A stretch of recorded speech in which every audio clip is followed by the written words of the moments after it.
¿Alguna vez has imaginado despertar en la Edad Media? No como lo cuentan las películas con caballeros brillantes y castillos majestuosos, sino de verdad, sin glamour, solo la dura realidad de un mundo donde sobrevivir era un logro diario. Acabas de abrir los ojos en el año 1325. La buena noticia, estás vivo. La mala noticia, también están las pulgas, los piojos y una colección variada de criaturas que comparten tu cama. Tu cama es un colchón de paja medio deshecho, mezclado con bichos y con un olor que recuerda al suelo de un establo, porque probablemente lo fue hace meses. No hay almohadas, ni sábanas suaves, ni siquiera una cobija decente. La única prenda de abrigo que tienes parece pesar tanto como un animal pequeño y huele peor cada día por la suciedad acumulada. El sonido de una campana lejana te despierta. Es la versión medieval de un despertador, ruidoso, insistente y completamente imposible de ignorar. Tu hogar es una choza de madera con una sola habitación, sin ventanas y compartida con tu familia, tus animales y un buen número de insectos que también llaman ese lugar su hogar. El aire está cargado de olores indescriptibles, sudor humano, cerveza rancia, animales y algo que prefieres no investigar. Las velas perfumadas aún no existen y aunque las hubiera, se derretirían directamente sobre el suelo de tierra que pisas cada día. Intentas estirarte, pero inmediatamente lo lamentas. El frío te atraviesa como una espada oxidada. Tus articulaciones duelen, tu espalda cruje como una puerta vieja y tus rodillas suenan como un saco de piedras moviéndose dentro de una bolsa. Levantarte de la cama no es un acto simple, es una decisión estratégica. El suelo puede estar mojado por la lluvia de anoche o cubierto por algo que preferirías no nombrar. Y por si fuera poco, no estás solo. Toda tu familia, incluyendo a algún primo que nunca se fue, también está levantándose junto contigo. No hay privacidad, no hay espacio personal, solo una vida compartida al máximo. Bienvenido a la mañana medieval, donde incluso tus momentos más íntimos están acompañados por ratas, pulgas y al menos media docena de personas. Pero esto solo es el principio. Ahora viene el momento que todos tememos, ir al baño. No esperes cerámica brillante, agua corriente ni papel higiénico. En la Edad Media, ir al baño era una experiencia digna de documental. Si eras campesino, muy probablemente tu baño consistía en un balde detrás de la casa. Un balde ya lleno por tu tío Wolf Stan, quien pasó una noche difícil tras comer nabos echados a perder. El aroma no tiene comparación posible. Te tapas la nariz, haces lo que debes hacer, y luego llega la parte impactante, tirar todo a la calle. Sí, literalmente. La costumbre era gritar «guardiló» antes de lanzar el contenido por la ventana. Una palabra antigua que significaba «cuidado abajo», aunque nadie jamás reacciona rápido suficiente. Las calles medievales eran ríos de desperdicios humanos, excremento animal y líquidos cuyo origen ni siquiera osas preguntar. Era el sistema sanitario del siglo XIV. Si tenías la suerte de vivir en una villa con letrinas públicas, entonces podrías disfrutar de sentarte hombro a hombro con desconocidos en un retrete exterior donde la privacidad era un mito y la ventilación una cruel ironía. Podías intercambiar algunas palabras con tu vecino, pero mejor no respirar demasiado profundamente. Y papel higiénico, ni idea. La mayoría usaba paja, hojas secas, trozos de tela, musgo o simplemente nada, lo cual explica por qué saludar con un apretón de manos no era tan común en esa época. Hasta en los castillos la situación no mejoraba mucho. Algunos tenían un agujero en la pared que conectaba directamente con el foso, una solución práctica, hasta que los enemigos decidían escalar por ahí para entrar. Sí, eso pasó. Imagina que alguien entre a tu casa por el baño. literalmente. Así que ya sea campesino o noble, ir al baño en la Edad Media era una humillación ritualizada. Frío, público, peligroso y siempre asqueroso. Un mal paso y terminabas cara con tu única prenda de ropa es una túnica de lana áspera o una camisa de lino que llevas puesta desde hace meses, posiblemente años. No existe algo como la moda estacional. Solo hay una regla. Usa esto hasta que se desintegre o te cause una infección fúngica. Y sí, ropa interior es opcional. Si tienes suerte, quizás uses otra camiseta de lino debajo. Pero si no, bueno, vas completamente desnudo bajo capas de lana sucia, sudorosa y mal cosida, por alguien que probablemente ni sabía lo que era una costura bien hecha. No hay lavadoras, jabón decente, ni tintorerías en el horizonte. Así que tu ropa está manchada, rígida y huele como un montón de compost abandonado en un establo. Incluso si quisieras lavarla, no sería fácil. Tendrías que cargar agua del río, calentarla sobre el fuego, frotar la tela con cenizas o hierbas y colgarla al sol, que, por cierto, aparece unos 3 días al año. Y ni hablemos de los zapatos. Si tienes alguno, están hechos de cuero sin tratar, mal cosidos y ofrecen menos soporte que una cáscara de plátano. La mayoría de los campesinos simplemente caminan descalzos sobre barro, excremento y todo tipo de trampas medievales. Piedras, afiladas, charcos infectados y cualquier cosa que pueda causarte una herida profunda. Todo esto significa una sola cosa. Tu piel sufre constantemente. Te pica todo el tiempo. Pulgas, piojos y chinches viven contigo gratis, alojándose en cada rincón de tu cuerpo. Nadie escapa, ni los nobles, ni los monjes, ni los niños pequeños. Todos son simples huéspedes de un hotel infestado de parásitos. Te rascarás la axila con una cuchara de madera mientras hablas con el sacerdote local, y nadie pensará que es extraño. Tu piel está irritada por el roce constante. Tu cuero cabelludo es un campo de batalla lleno de picaduras. Y si desarrollas un sarpullido, peor para ti. No hay dermatólogos, ni pomadas, ni diagnósticos claros. Lo más probable es que sea sarna, pero como no lo sabrás nunca, seguirás sufriendo en silencio. Y si tienes suerte y no te infectas, igual llevarás esa erupción durante 6 meses, como un compañero medieval nada deseado. Ahora que estás vestido en miseria y envuelto en incomodidad, es hora de salir y comenzar a trabajar hasta el agotamiento absoluto. Pero antes, claro, llega el momento de mostrar tu sonrisa matutina, excepto que no sonríes, porque en la Edad Media sonreír es un riesgo, no emocional, sino dental.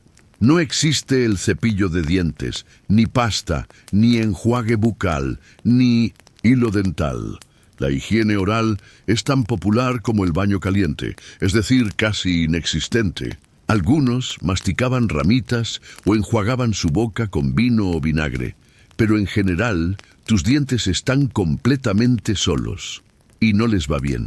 Para cuando llegas a los 25, tu sonrisa parece sacada de una cripta embrujada.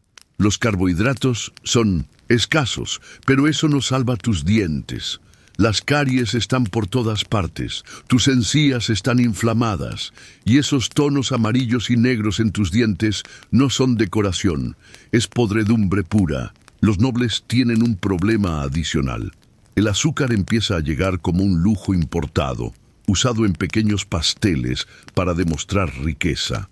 Así que mientras tú sufres lentamente con pan fermentado y gachas duras, ellos aceleran el proceso con dulces que arruinan sus dientes aún más rápido. El dolor de muela es parte del día a día, tan común como el clima, y las opciones son limitadas. Rezar, beber o intentar arrancarte el diente tú mismo con un par de pinzas oxidadas. Y no es broma, esa era la solución real. No existían los Dentistas, solo cirujanos barberos que hacían lo que podían. Sí, el mismo hombre que te cortaba el pelo también te sacaba un diente con un gancho de hierro, sin anestesia y a la luz de una vela. Un diente infectado puede convertirse fácilmente en fiebre, luego en sepsis y terminar con tu vida. Eso es correcto. Algo que hoy tratamos con una pastilla, en la Edad Media podía enterrarte. Y ni hablemos del aliento. El mal aliento medieval era universal. Si eras soltero, no te juzgaban por tu sonrisa, sino por tu tierra y tu ganado. En resumen, tu boca es un campo de batalla y está perdiendo. Ahora que tus dientes laten de dolor, es hora de salir, porque tu trabajo real, aquel que realmente te romperá la espalda, apenas comienza. Excepto que no hay oficinas, escritorios, pausas para café, ni posibilidad alguna de ascenso. Tu labor, como el 90% de la población, es simple. Sobrevive mientras trabajas para el confort de otro. Eres un campesino. Felicitaciones. Eso significa que cultivas tierras que pertenecen a un señor que probablemente ni recuerde tu nombre. Sales con el sol y solo dejas de trabajar cuando éste desaparece tras los árboles.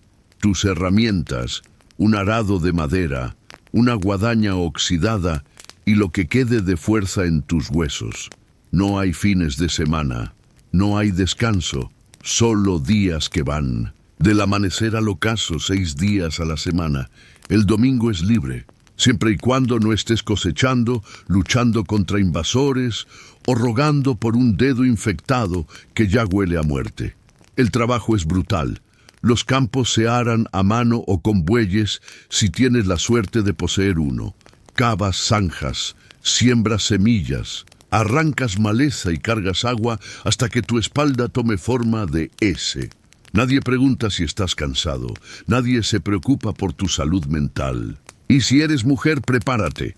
No solo trabajas en el campo, sino que además cuidas a los hijos, limpias, cocinas, hilas lana, alimentas animales y finges que la infestación de piojos de tu esposo no está migrando lentamente a tu lado de la cama. Los niños empiezan a ayudar desde los 5 años, sin escuela, sin juguetes, solo con un rastrillo pequeño y la esperanza de no morir de gripe antes de los 10. Y si eres uno de los pocos que no es agricultor, tal vez seas herrero, curtidor o tonelero. Gran diferencia, ¿no? Pues no tanto. Sigues trabajando con fuego, sustancias químicas o vísceras de animales, todo en cobertizos sin ventilación adecuada. El salario es básicamente supervivencia. Los beneficios incluyen sangrado accidental, huesos rotos y fiebres que ignoras, bebiendo cerveza tibia.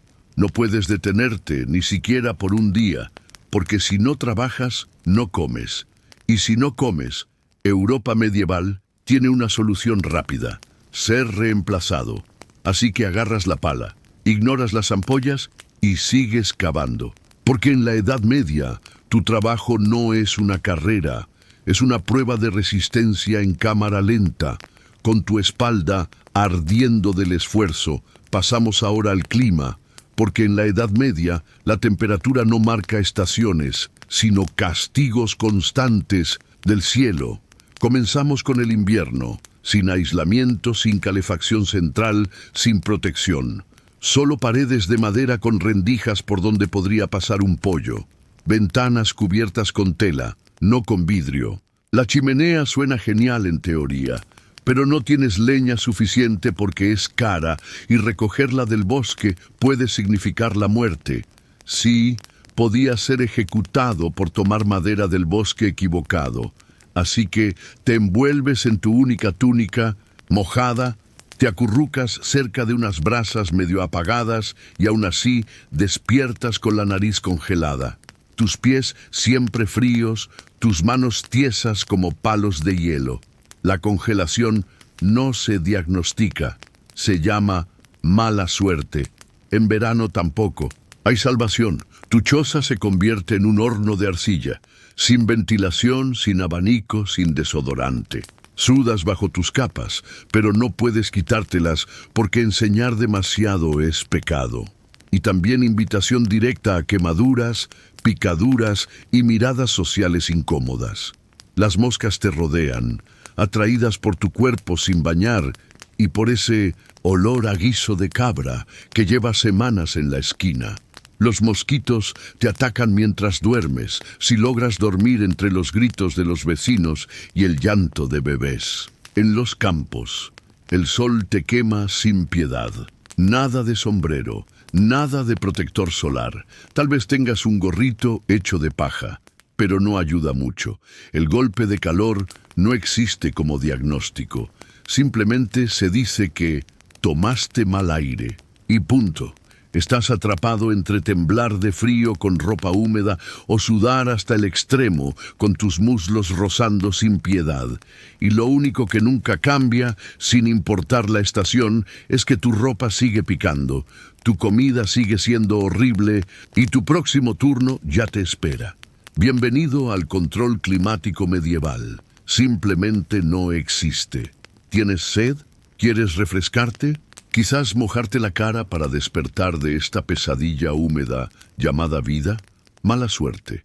En la Edad Media, el agua no es tu amiga. Es una amenaza constante. Beber agua directamente del arroyo suena tentador. Parece limpia, cristalina, incluso fresca. Pero ten cuidado, río arriba, alguien acaba de tirar un orinal directamente allí. El agua no te mata rápido, te envenena poco a poco. El agua no es tu amiga en la Edad Media. Es más bien un enemigo silencioso que te ataca poco a poco.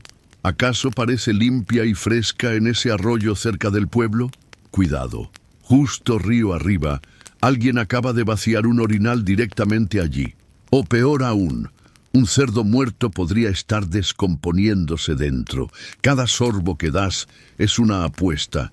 ¿Sobrevivirás o terminarás con fiebre sudando sobre una cama de paja mientras reflexionas sobre tus decisiones vitales?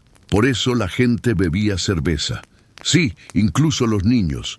Pero antes de imaginar a pequeños medievales brindando en barriles, entiende que se trataba de una cerveza débil, con muy poco alcohol, pero con una ventaja crucial. El agua era hervida. Durante su preparación, lo que la hacía mucho más segura que cualquier cosa que saliera por el canal del pueblo.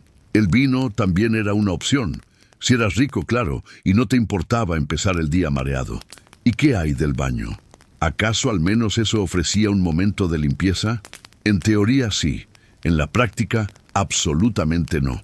Para los medievales, bañarse no era sinónimo de salud, sino de riesgo. Se creía que al abrir los poros, estabas invitando a las enfermedades a entrar. Lavar tu cuerpo era visto como algo peligroso. De hecho, muchos pensaban que estabas más protegido si mantenías esa capa de suciedad acumulada sobre tu piel. Existían baños públicos, sí, pero pronto se convirtieron en lugares de chismes, rumores y encuentros que iban más allá de lo higiénico. Naturalmente, la iglesia intervino y muchos fueron cerrados. Incluso si querías bañarte, era todo un evento. Tenías que ir a buscar agua al pozo, calentarla sobre el fuego, llenar una tina de madera que filtraba más que contenía y rezar para que nadie más en casa usara el agua antes que tú. O peor aún, después.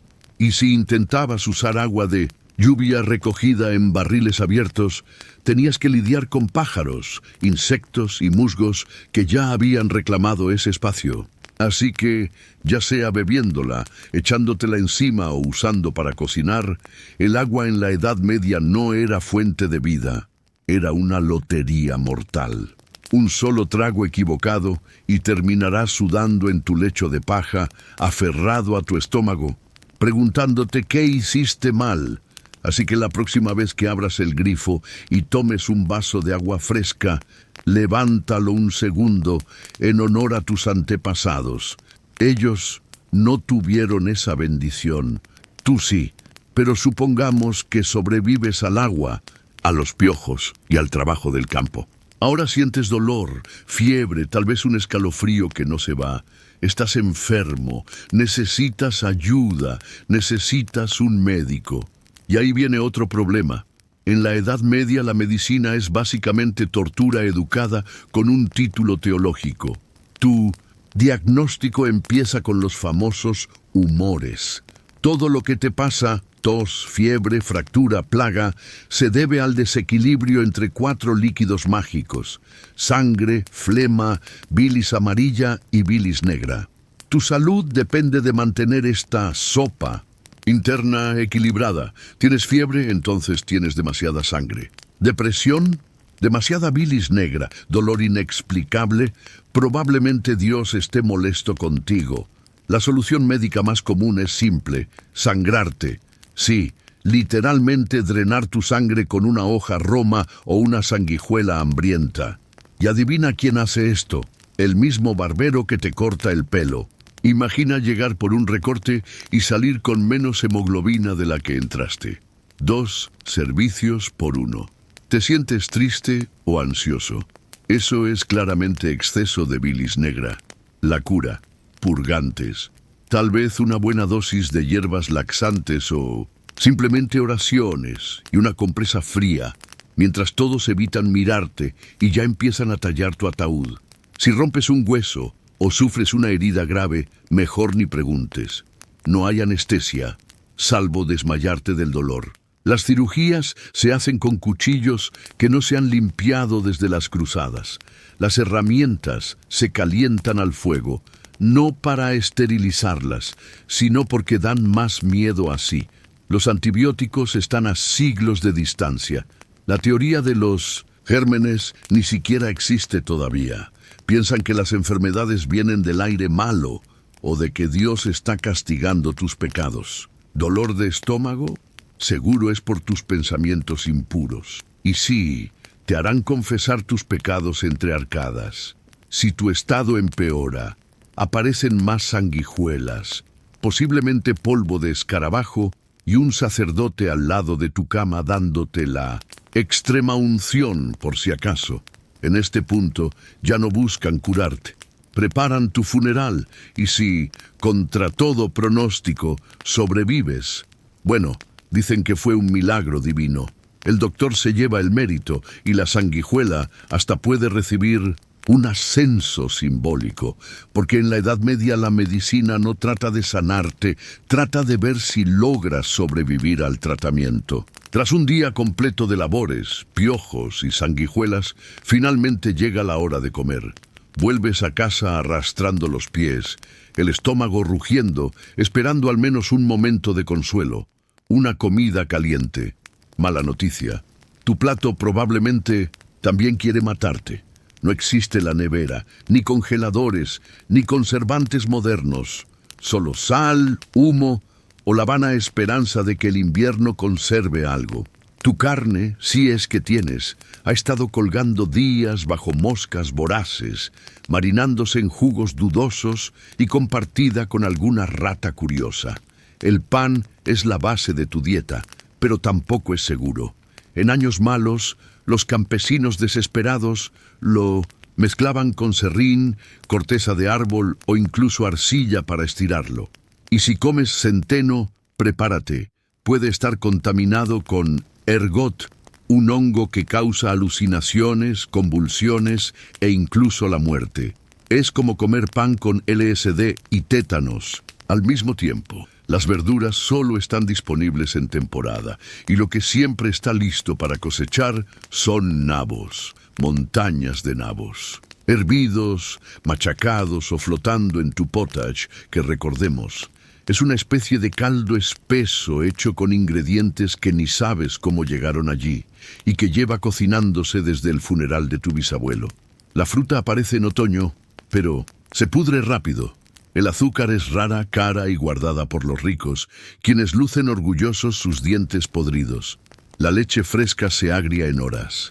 La mantequilla y el queso duran más, pero cargados de bacterias. Aunque igual los comes, porque la alternativa es mascar tu propia bota. Condimentos, olvídate. Pimienta, canela o nuez moscada valen más que el oro. Para los campesinos, el sabor viene de cebollas, un poco de sal, si tienes suerte, y el sabor constante de la resignación. Tu comida no nutre, te prueba. Cada bocado es una lotería entre sustento y envenenamiento. Pero comer no solo es un riesgo físico, también político. La casa mayor pertenece al señor local, no a ti. Si cazas un conejo sin permiso, puedes ser multado, encarcelado o ejecutado. Sí, tu cena podría costarte la horca, así que te sientas frente a tu guiso gris, bajo la luz temblorosa de una vela, y comes igual. Porque en la Edad Media la comida no alimenta, te examina. Ahora es de noche, has trabajado, has sufrido y has sobrevivido a tu última comida sospechosa. Quizás pienses que el día termina, pero no tan rápido. Dios te observa, el sacerdote también. Y Agnes, tu vecina cotilla, te denunciará si faltas a misa mañana. En la Europa medieval, la religión no es parte de la vida, es la vida. La Iglesia controla tu calendario, tus leyes, tu educación, si es que sabes leer, tu nacimiento, tu matrimonio y tu muerte. Piensa en ella como tu casero espiritual. Y tú siempre estás atrasado con el pago. Cada día gira en torno a las campanas de la iglesia. Suena por la mañana, al mediodía y al caer la noche. No es un recordatorio amable, es un recordatorio divino. Olvidar orar es pecado. Comer carne un viernes es pecado. Soñar con la esposa del vecino, pecado doble. Y sí, el infierno es real, más que real, es vívido. Ríos de fuego, lagos de sangre hirviendo, demonios con horquillas y gritos eternos.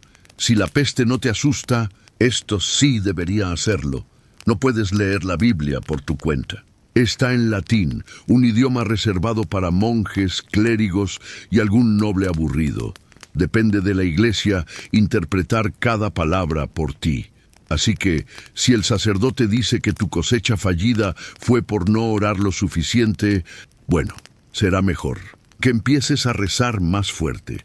Los diezmos son obligatorios, un 10% de todo lo que posees. Cultivas trigo, das trigo. Tienes gallinas, das huevos. Si no tienes nada, entonces eres espiritualmente pobre y económicamente condenado. Los festivos existen, sí, pero no son para divertirse. Son días santos. Asistes a misa, ayunas, confiesas tus pecados y recuerdas que la alegría es un lujo peligroso. Cuestionar a la iglesia es suicidio. Los herejes son quemados, las brujas ahogadas, los blasfemos castigados y los escépticos, bueno, se les convence rápidamente de lo contrario. Así que pasas el día cumpliendo rituales, repitiendo oraciones, inclinándote y rogando que tu alma, después de una vida cubierta de mugre, termine en el paraíso. Claro, si el sacerdote decide que mereces entrar, y si creías que la vida de campesino era difícil, intenta vivirla siendo mujer, igual suciedad, igual hambruna, igual temor, pero con el extra de dar a luz sin anestesia, servir a tu esposo como si fueras invisible y tener pocas opciones fuera del matrimonio o el convento. Desde que nace, el destino de una niña está marcado. Casarse joven, parir hijos, servir y morir cansada. Educación casi inexistente, a menos que seas noble y te manden a un convento. Allí aprenderás a escribir, sí, pero solo si aceptas renunciar al mundo terrenal. El matrimonio ocurre temprano, muy temprano, a veces a los 12 o 13 años. Niñas, convertidas en esposas, madres, antes de entender su propio cuerpo.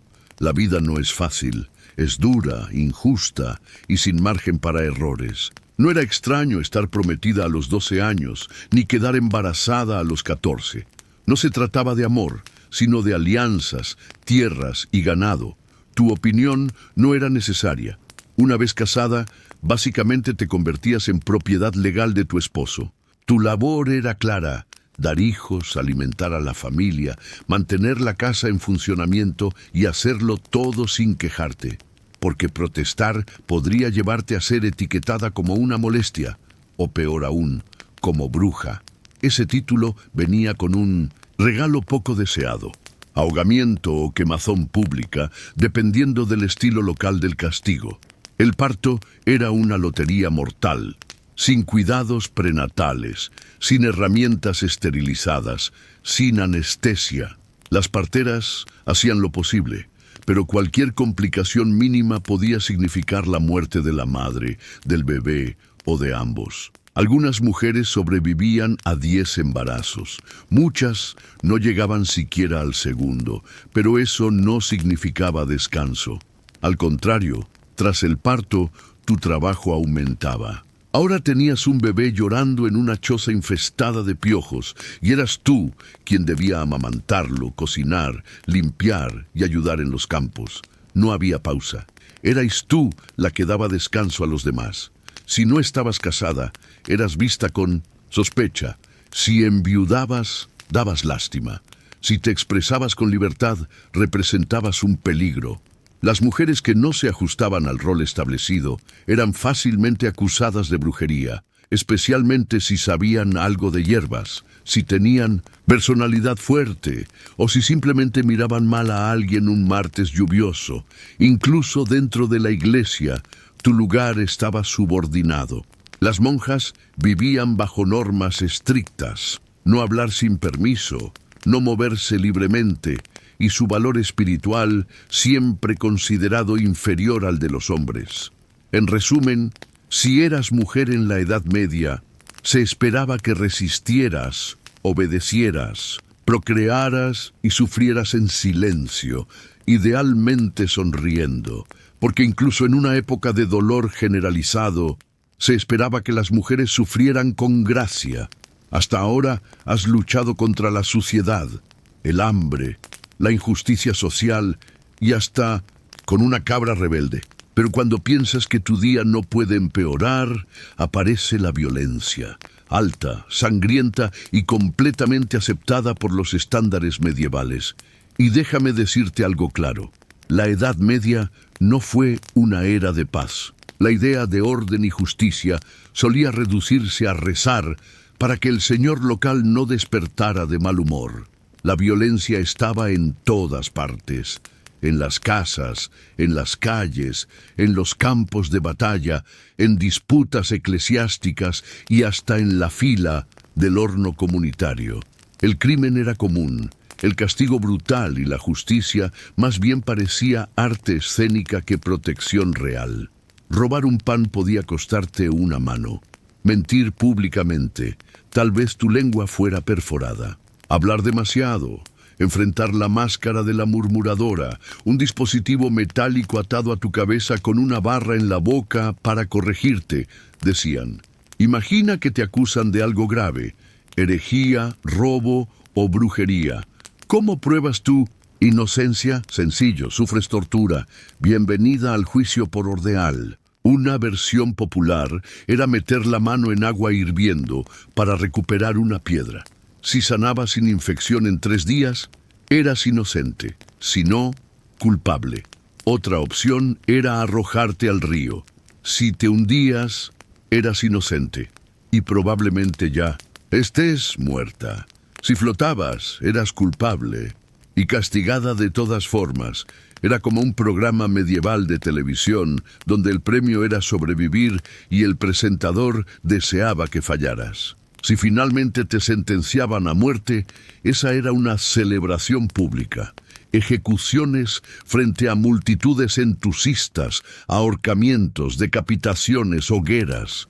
A veces la gente llevaba comida como si fuera un evento familiar.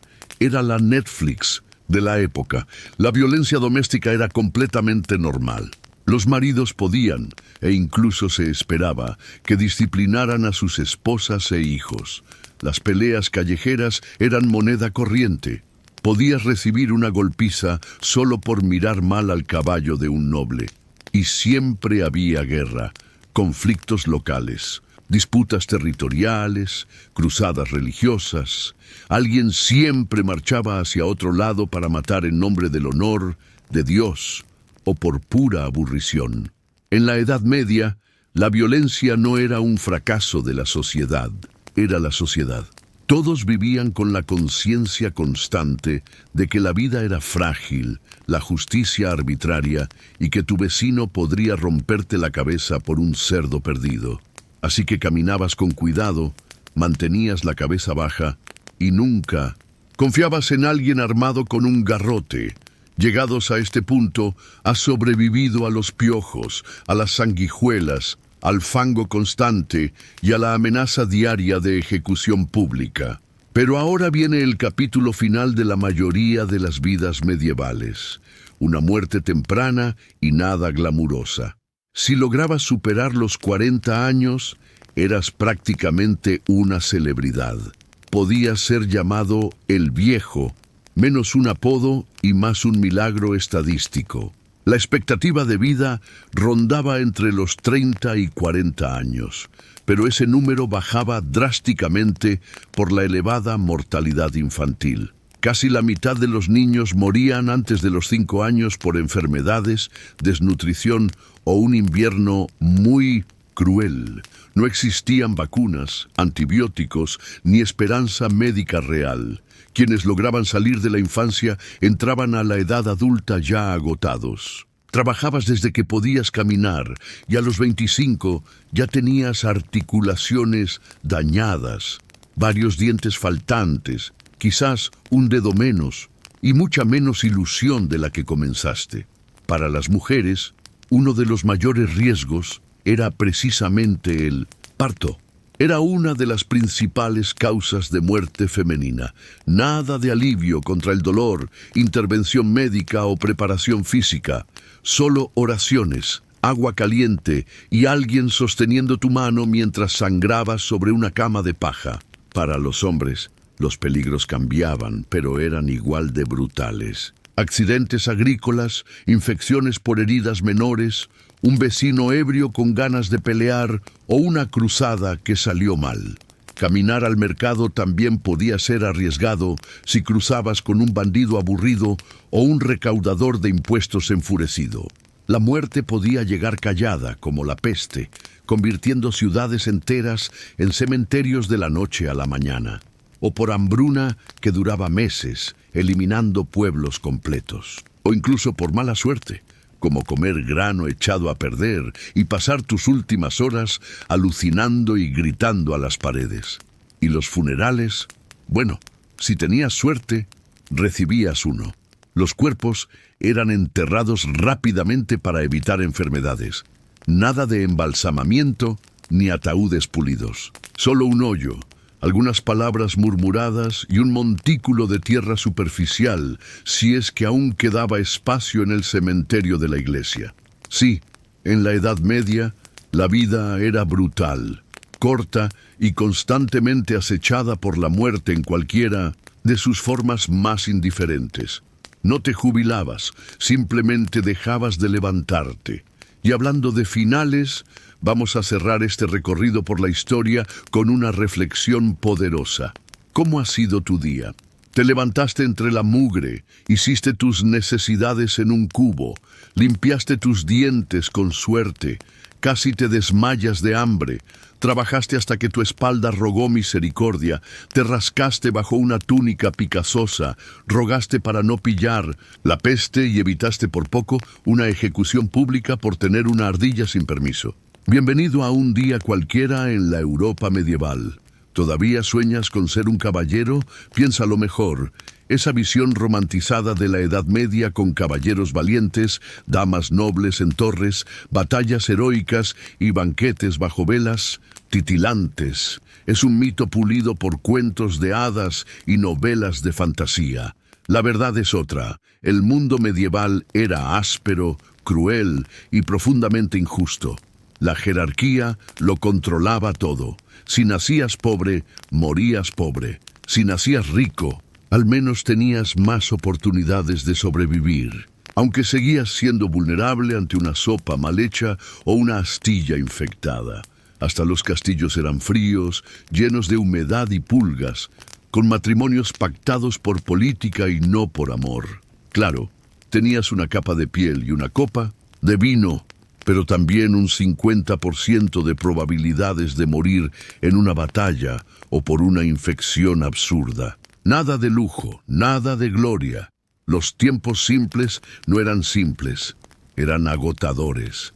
Todo llevaba más tiempo, todo dolía más. Desde dar a luz hasta simplemente masticar, cada acción tenía consecuencias. La vida era supervivencia, no descanso. Y si lograbas encontrar un momento tranquilo para soñar con algo mejor, no tenías forma de hacerlo realidad. No existía movilidad social, ni medicina moderna, ni internet para buscar ¿qué es esta erupción en mi brazo? Pero aquí está la parte más sorprendente.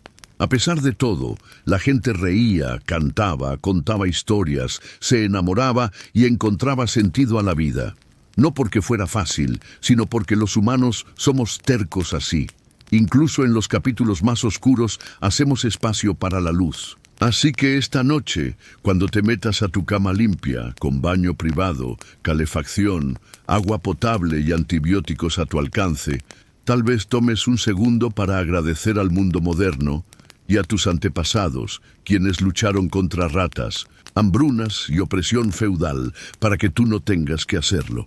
Mucho antes de ser Catalina la Grande, emperatriz de Rusia, símbolo de reformas y ambición histórica, ella fue Sophie. Hija de una pequeña familia noble alemana, nació en 1729 con el nombre de Sofía Federica Augusta de Anhalt-Zerbst.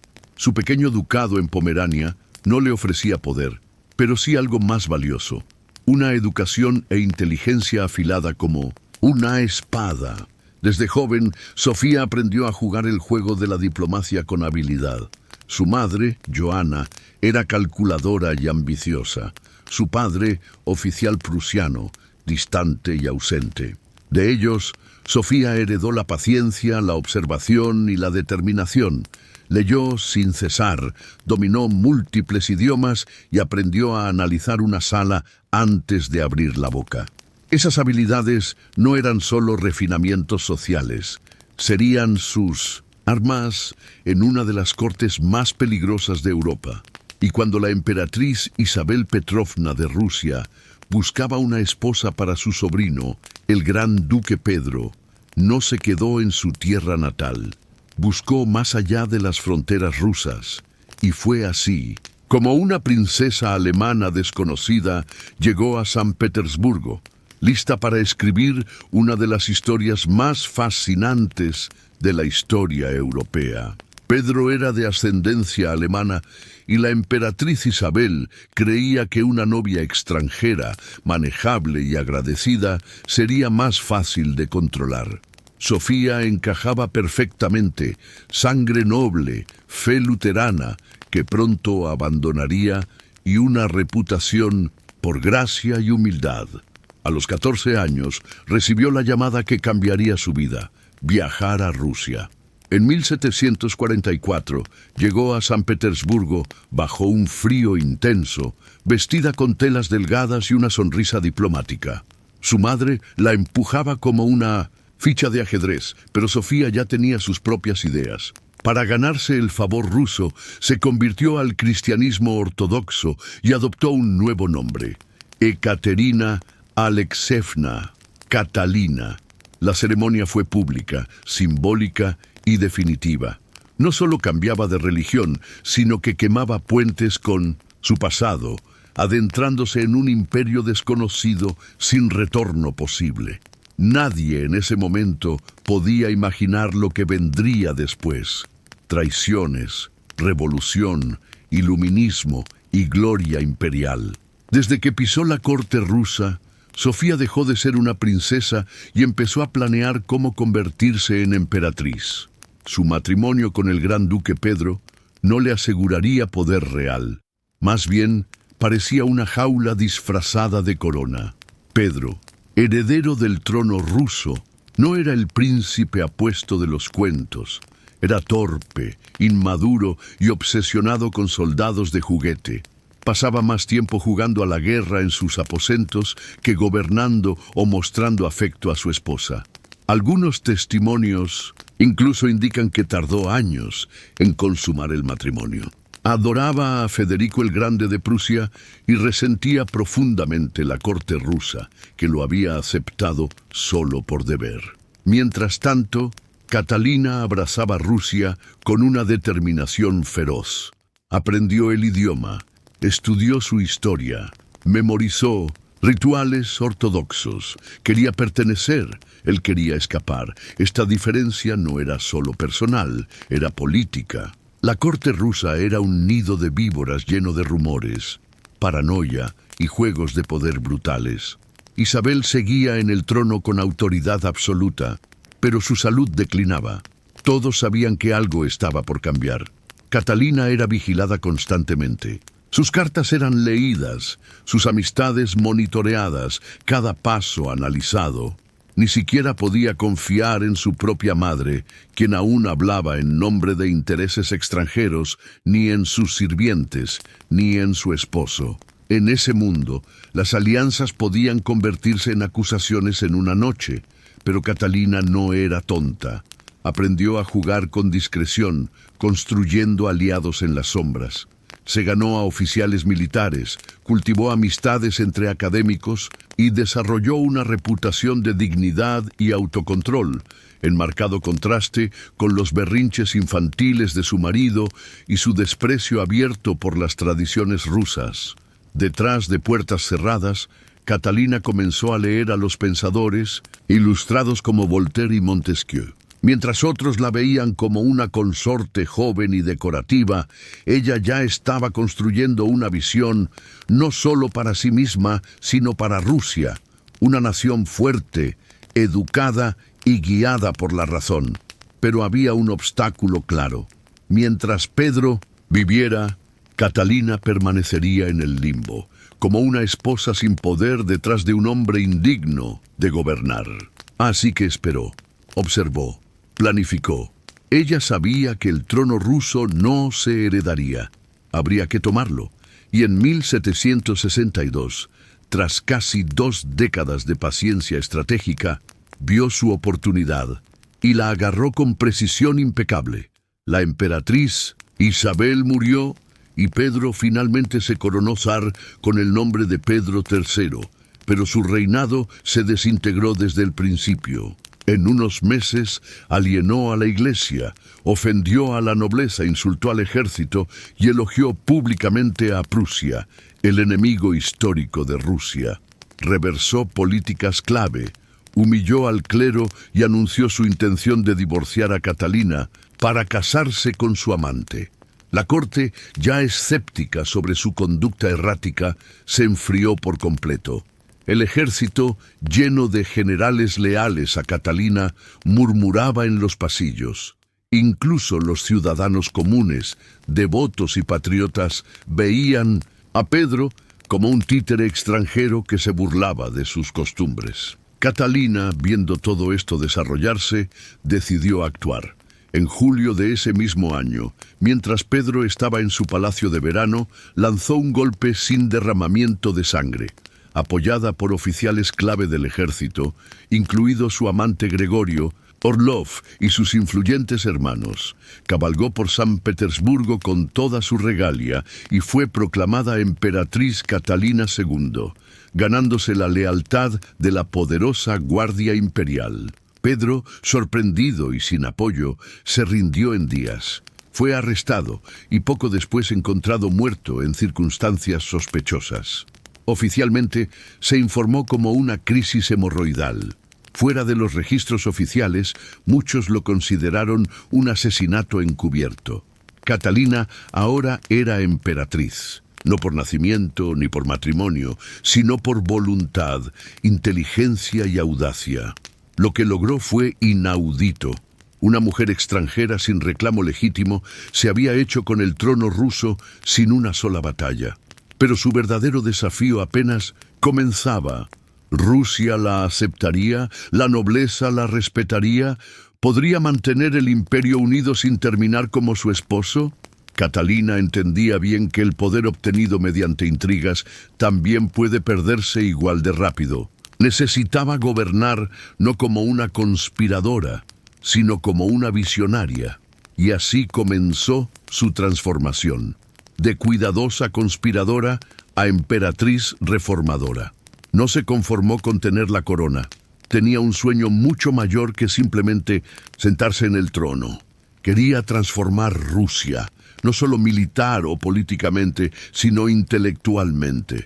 Mientras Pedro admiraba a Federico el Grande y colecciones de soldados de plomo, Catalina idolatraba a Voltaire, Diderot y las grandes mentes de la Ilustración. Creía en la razón, en el progreso, en la educación y en el papel del monarca, como servidor del pueblo, aunque ella misma gobernara con autoridad absoluta. No solo leyó filosofía ilustrada, la vivió. Mantuvo correspondencia directa con Voltaire durante más de 15 años, halagándolo mientras defendía su autocracia. Invitó a Diderot a su corte y hasta compró su biblioteca completa para ayudarlo económicamente. Detrás de puertas cerradas, estudiaba textos legales, debatía reformas y diseñaba políticas para modernizar el imperio. Su primer reinado estuvo lleno de esfuerzos por codificar las leyes rusas.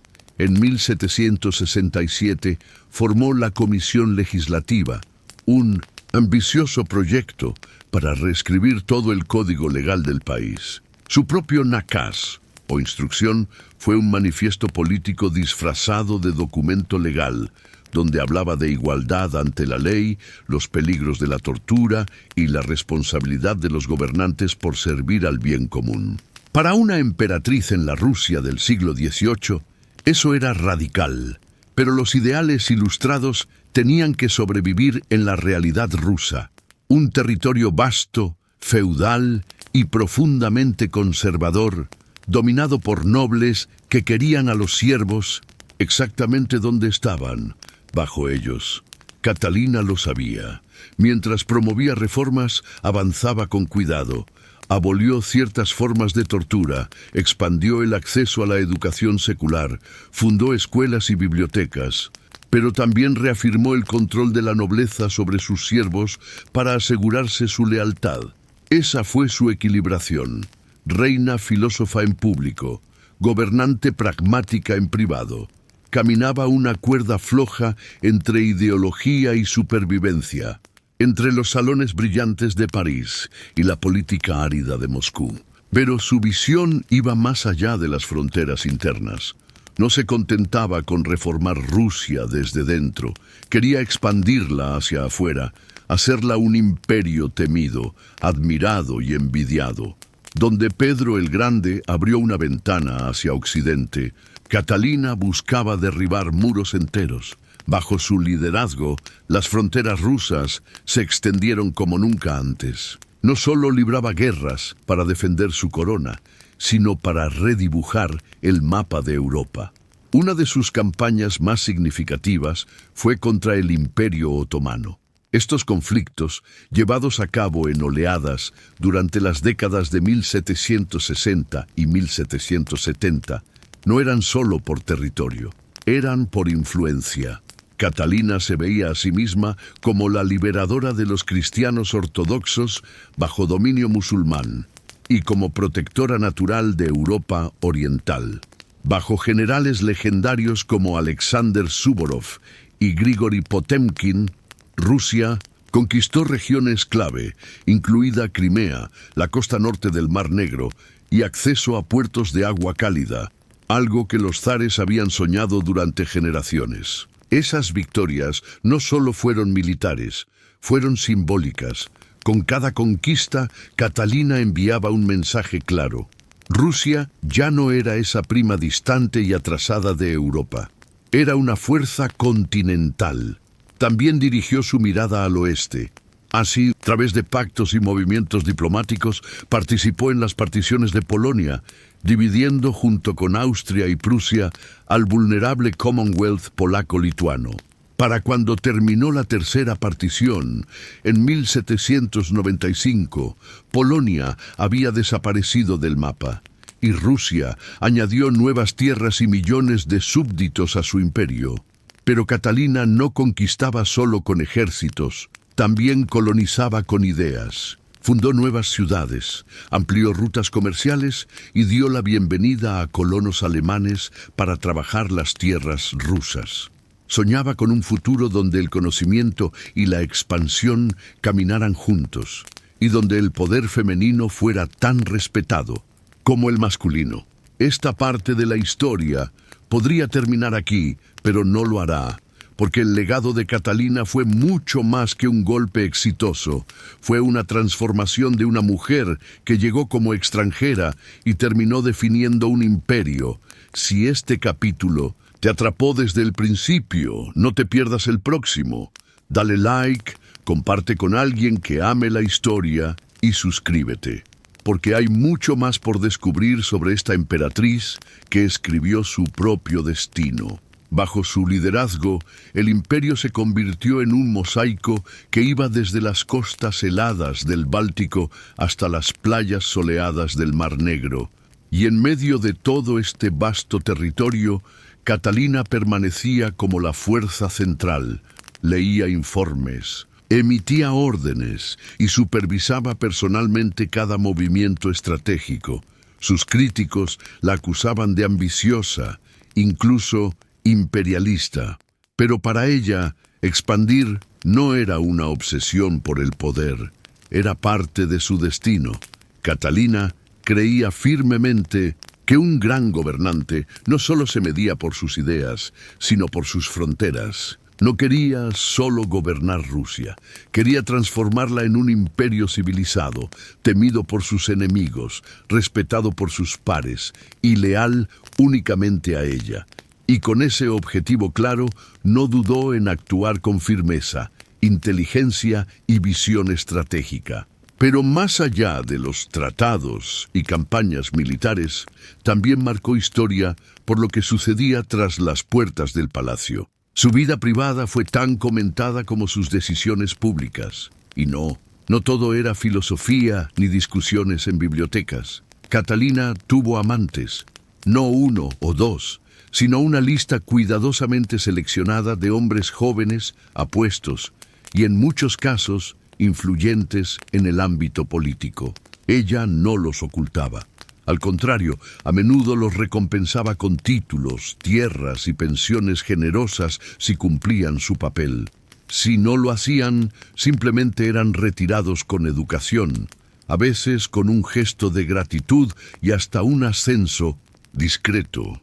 Entre todos ellos, uno destacó especialmente: Gregorio Potemkin, un hombre tan brillante como audaz. Su relación traspasó las líneas entre el amor, la política y la alianza estratégica.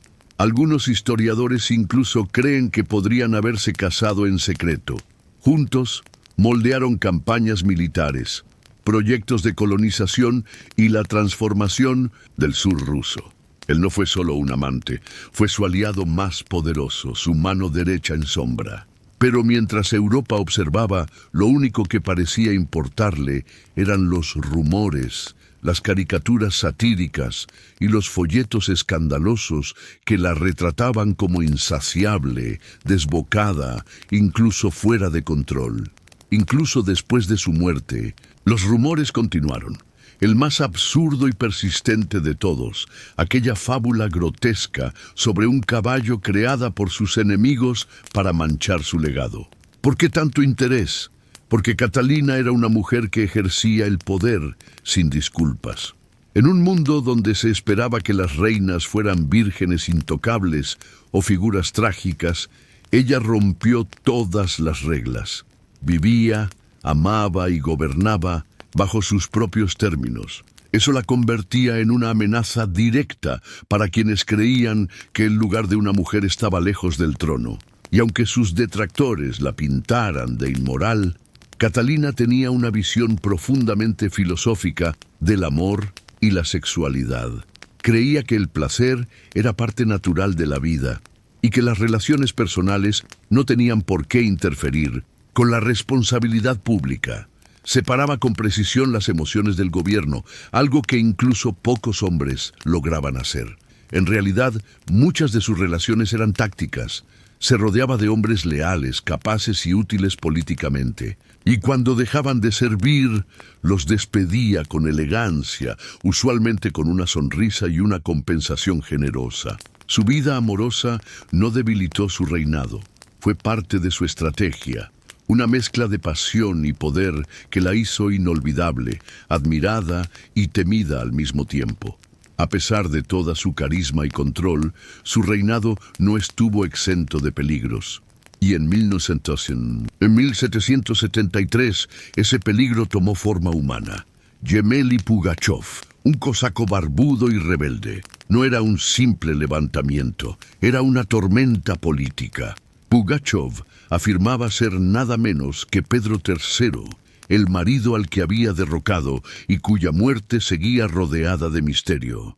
Decía haber sobrevivido al golpe y haber regresado para reclamar el trono a la usurpadora alemana. Era una locura. Todos sabían que Pedro ya no estaba, pero para las clases populares, agobiadas por impuestos, abusos y opresión, la verdad no importaba tanto como la esperanza que ofrecía. Pugachov prometía libertad, fin de la servidumbre, tierras y justicia para los pobres. Sus palabras prendieron fuego en el pueblo. La rebelión se extendió como pólvora, especialmente entre campesinos cosacos y viejos creyentes. En un país donde la brecha entre nobles y siervos se había vuelto insostenible, esas promesas sonaban como salvación. El levantamiento de Pugachov terminó siendo la mayor revuelta campesina en la historia rusa. Ciudades cayeron, fortalezas fueron tomadas, familias nobles masacradas. Por un momento aterrador, el imperio entero parecía tambalear. Catalina sintió el impacto directo. Esta no era una guerra extranjera que pudiera ganar con diplomacia o caballería. Era una insurrección interna, surgida de su propio pueblo, levantándose contra el sistema que ella encabezaba, pero no perdió la calma. Actuó, envió fuerzas militares profesionales con órdenes claras: aplastar la rebelión sin piedad. Para 1774, las fuerzas de Pugachov habían sido derrotadas. Él fue capturado, exhibido en una jaula de hierro y finalmente decapitado en Moscú, como advertencia pública a quien osara seguir sus pasos. Tras la rebelión, Catalina endureció su postura. Sus sueños ilustrados de liberar a los siervos se guardaron en silencio. Ahora priorizaba orden y control absoluto. La nobleza, que antes veía con cierto distanciamiento, se convirtió en su columna vertebral. Le dio más poder a cambio de lealtad, consolidando un pacto que aseguraría su trono, pero que también frenaría las reformas radicales. Fue un punto de inflexión. La emperatriz que citaba a Voltaire ahora ponía por delante la estabilidad sobre la filosofía. Las reformas se volvieron más cautelosas, los movimientos sociales vigilados de cerca. Pugachov pudo perder la cabeza, pero dejó una enseñanza clara.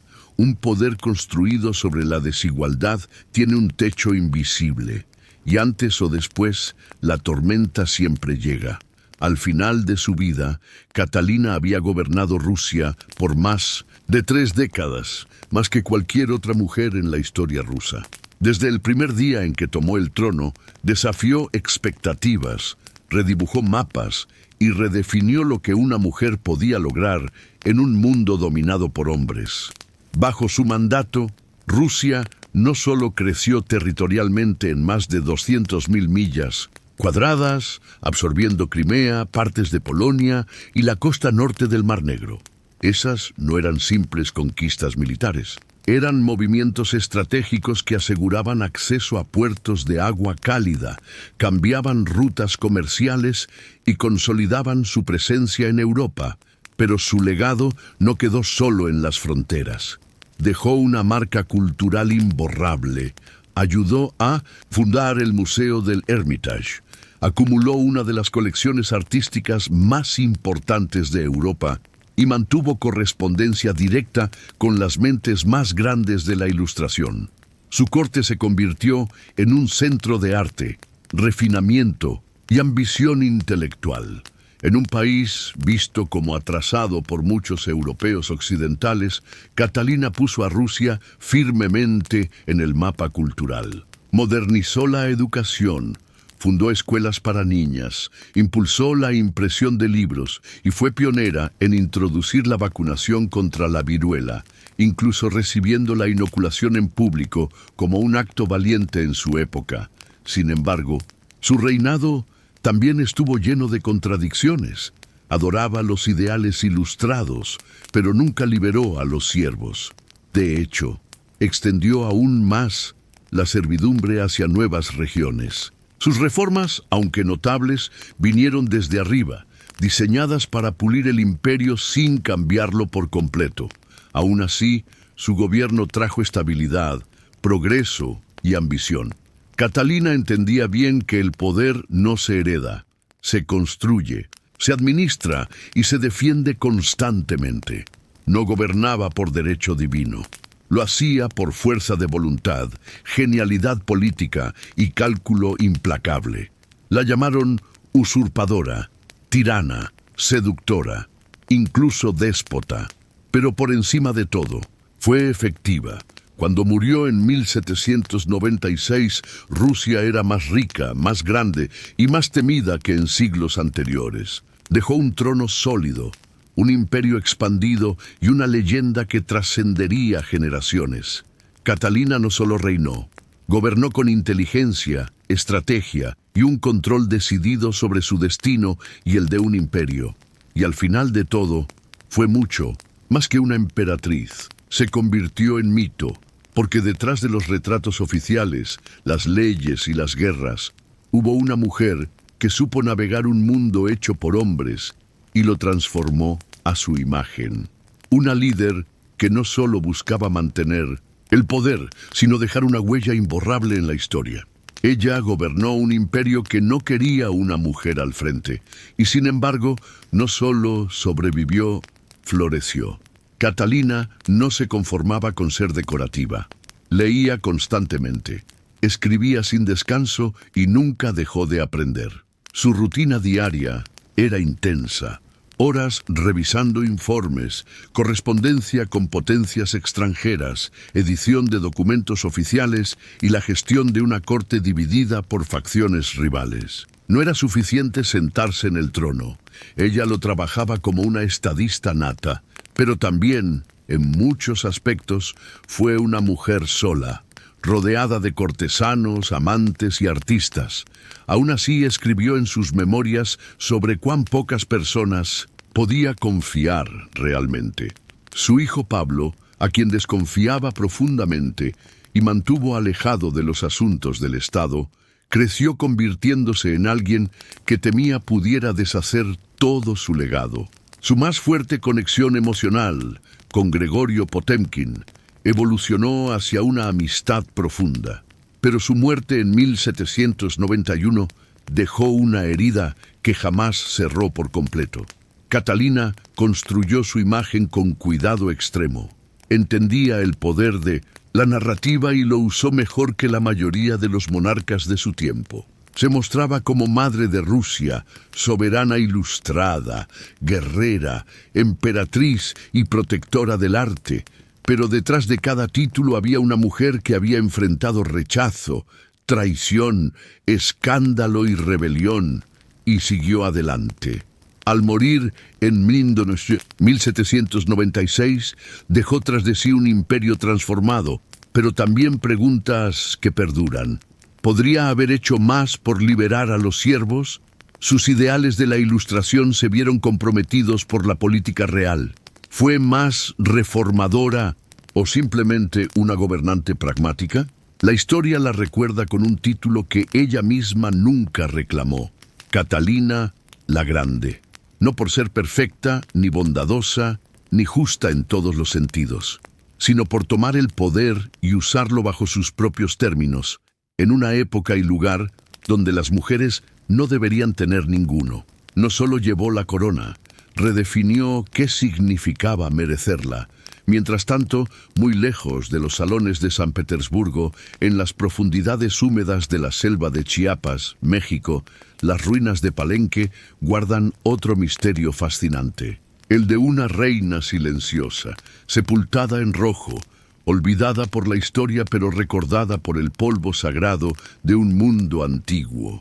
Allí, en 1994, un equipo de arqueólogos mexicanos, liderado por Fanny López Jiménez, exploraba el Templo 3, una estructura menos llamativa que el famoso Templo de las Inscripciones, donde descansaba Pacal el Grande. Pero algo inusual captó su atención, una cámara oculta y sellada bajo la pirámide, nunca antes violada por saqueadores, intacta, prácticamente virgen. Al abrir la entrada y bajar con cuidado, encontraron un sarcófago de piedra sumergido en el silencio. El aire dentro era espeso, pesado por siglos de espera. Al levantar la tapa, una nube roja subió como humo. Un polvo brillante e intenso cubría todo. Era cinabrio, sulfuro de mercurio tóxico usado ceremonialmente por los mayas. Y allí, envuelta en esa neblina carmesí, estaba ella, una mujer enterrada con reverencia. Sus huesos eran frágiles, pero completos. Su cráneo aún llevaba una máscara de jade. Su cuerpo, rodeado de ofrendas funerarias, collares, diademas, adornos de oreja, todos hechos de jade y concha. Cada detalle gritaba realeza. Sin embargo, no había nombre, ni glifos, ni inscripción alguna. Simplemente misterio. Una de las sepulturas femeninas más ricas jamás halladas en Mesoamérica, y completamente desconocida. Los investigadores la bautizaron como la Reina Roja, y ese nombre se quedó. Con ayuda de análisis modernos, supieron que vivió en el siglo VII durante la Edad de Oro de Palenque, pero poco más pudieron descifrar. A diferencia de otras tumbas mayas, esta fue escondida deliberadamente, protegida de manos curiosas. Su entierro no fue casualidad, fue un acto espiritual. Esta mujer no debía ser recordada con palabras. Debía ser recordada a través del ritual, del color y del enigma que dejó tras de sí. Lo más impactante de la tumba no fueron las joyas de jade ni el silencio sepulcral. Fue el polvo rojo. Una capa densa de cinabrio cubría absolutamente todo. El sarcófago, las paredes, sus huesos, hasta las ofrendas a su alrededor. Adherido como sangre seca a la piedra. Para los mayas, esto no era accidental. El cinabrio, obtenido mediante un proceso complejo y peligroso, era una de las sustancias más sagradas del mundo antiguo. Su color rojo vibrante simbolizaba vida, renacimiento y la energía que conectaba el mundo humano con el divino. Era el color del amanecer, del sacrificio, de la transición entre la existencia terrenal y la eterna. No era solo simbólico, era espiritual. Cubrir un cuerpo con cinabrio era un rito de transformación, no de preservación, sino de paso hacia otra dimensión. Para los mayas, la muerte no era el final, era un viaje, una travesía cósmica, y la Reina Roja no estaba siendo enterrada. Estaba siendo preparada para ascender. Pero hay otro nivel en este misterio. El cinabrio es altamente tóxico. La exposición prolongada puede causar envenenamiento por mercurio, temblores, alucinaciones e incluso la muerte. Los mayas probablemente no entendieran la química detrás de ello, pero sí sentían su fuerza. Era volátil, poderosa, peligrosa. Bañar un cuerpo en cinabrio era una declaración clara. Esta persona no era común, era elegida, divina, diferente. En Palenque, muy pocos recibieron este tratamiento. Entre ellos, Pacal el Grande. Su cuerpo también fue impregnado del mismo polvo rojo. Ese detalle generó especulación inmediata. ¿Era la Reina Roja su esposa, su madre, tal vez una figura de igual estatus divino? Su cráneo reposaba sobre piel de jaguar, otro símbolo sagrado. A su alrededor, Agujas óseas, cuchillas de obsidiana y pequeñas figuras de jade sugerían rituales realizados en vida o en su honor después de su muerte. Cada elemento de su entierro contaba una historia sin palabras, una historia de poder. Envuelto en secreto, una mujer preparada para cruzar al inframundo, no en soledad, sino en ceremonia, sumergida en el color del sacrificio, rodeada de un mundo de silencio que solo rompían el brillo del jade, la concha y la obsidiana. Esos no eran simples adornos, eran ofrendas seleccionadas con precisión para acompañarla en su viaje al más allá. Los mayas llamaban a ese destino Xibalba, un inframundo lleno de desafíos, sombras y pruebas. Las joyas de jade que colgaban de su pecho, muñecas y oídos, no eran lujo, eran protección, eran símbolos de vida eterna, del verde de la selva, del aliento de los dioses. Solo los elegidos recibían ese honor, y ella lo recibió plenamente. Uno de los objetos más impactantes fue la máscara funeraria de jade colocada sobre su rostro. Diferente a las máscaras doradas de Egipto, esta era sutil, compuesta por docenas de piezas minúsculas dispuestas para imitar las líneas de su cráneo.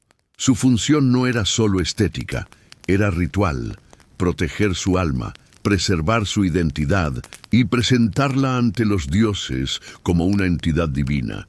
Cerca de sus restos aparecieron agujas óseas, cuchillos de obsidiana y artefactos de concha.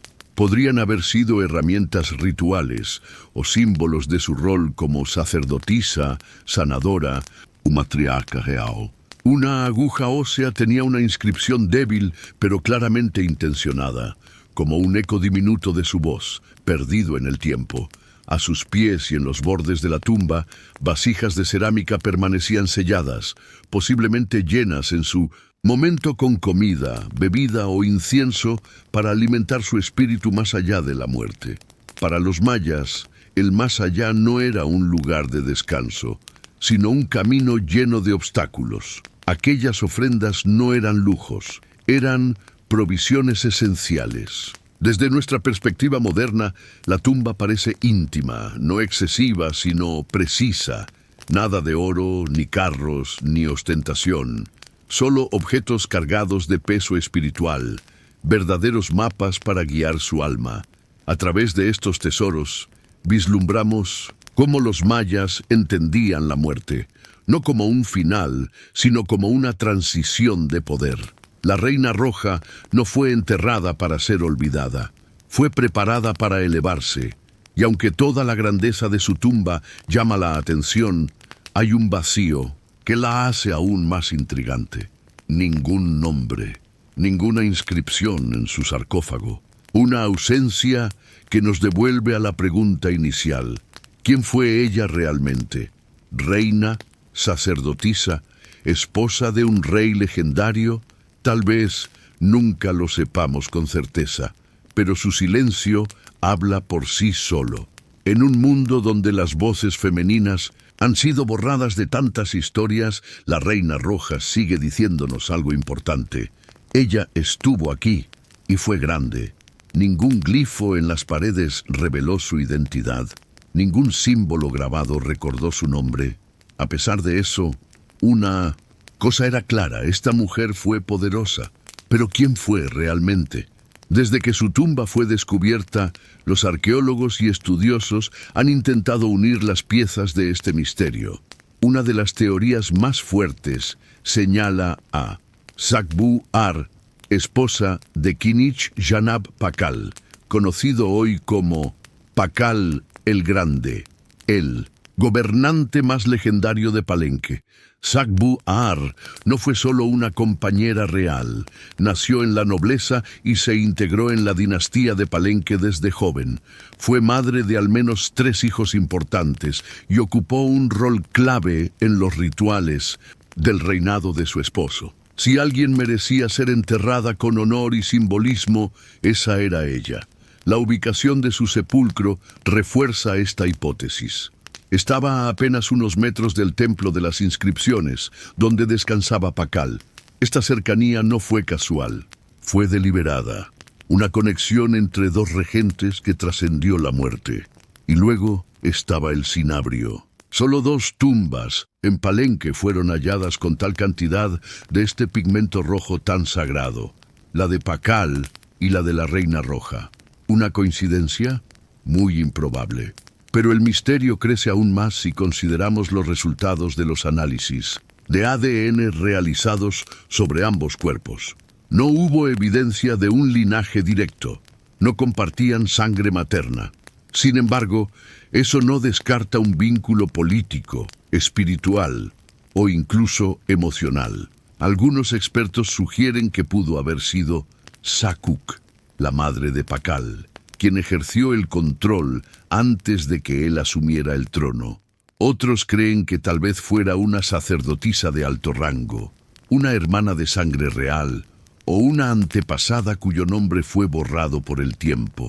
Pero todo indica que ella fue Tacuao, reina por título, madre de monarcas y contrapeso espiritual a la figura de Pakal.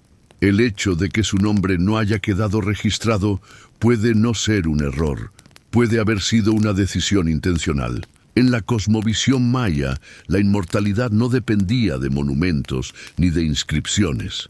Se aseguraba mediante rituales, objetos sagrados y una posición estratégica dentro del templo. Y así, la Reina Roja sigue suspendida entre leyenda y verdad. Una mujer que vivió, que reinó, que fue recordada no en piedra, sino en rojo y silencio. Para comprenderla, debemos entender el mundo del que vino. En la civilización maya, el poder no fluía solo por línea masculina.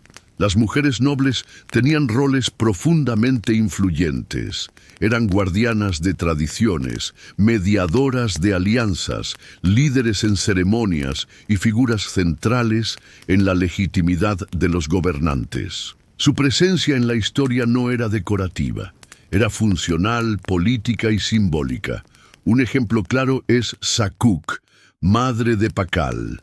Cuando el trono de Palenque quedó vacío, tomó el control como regente.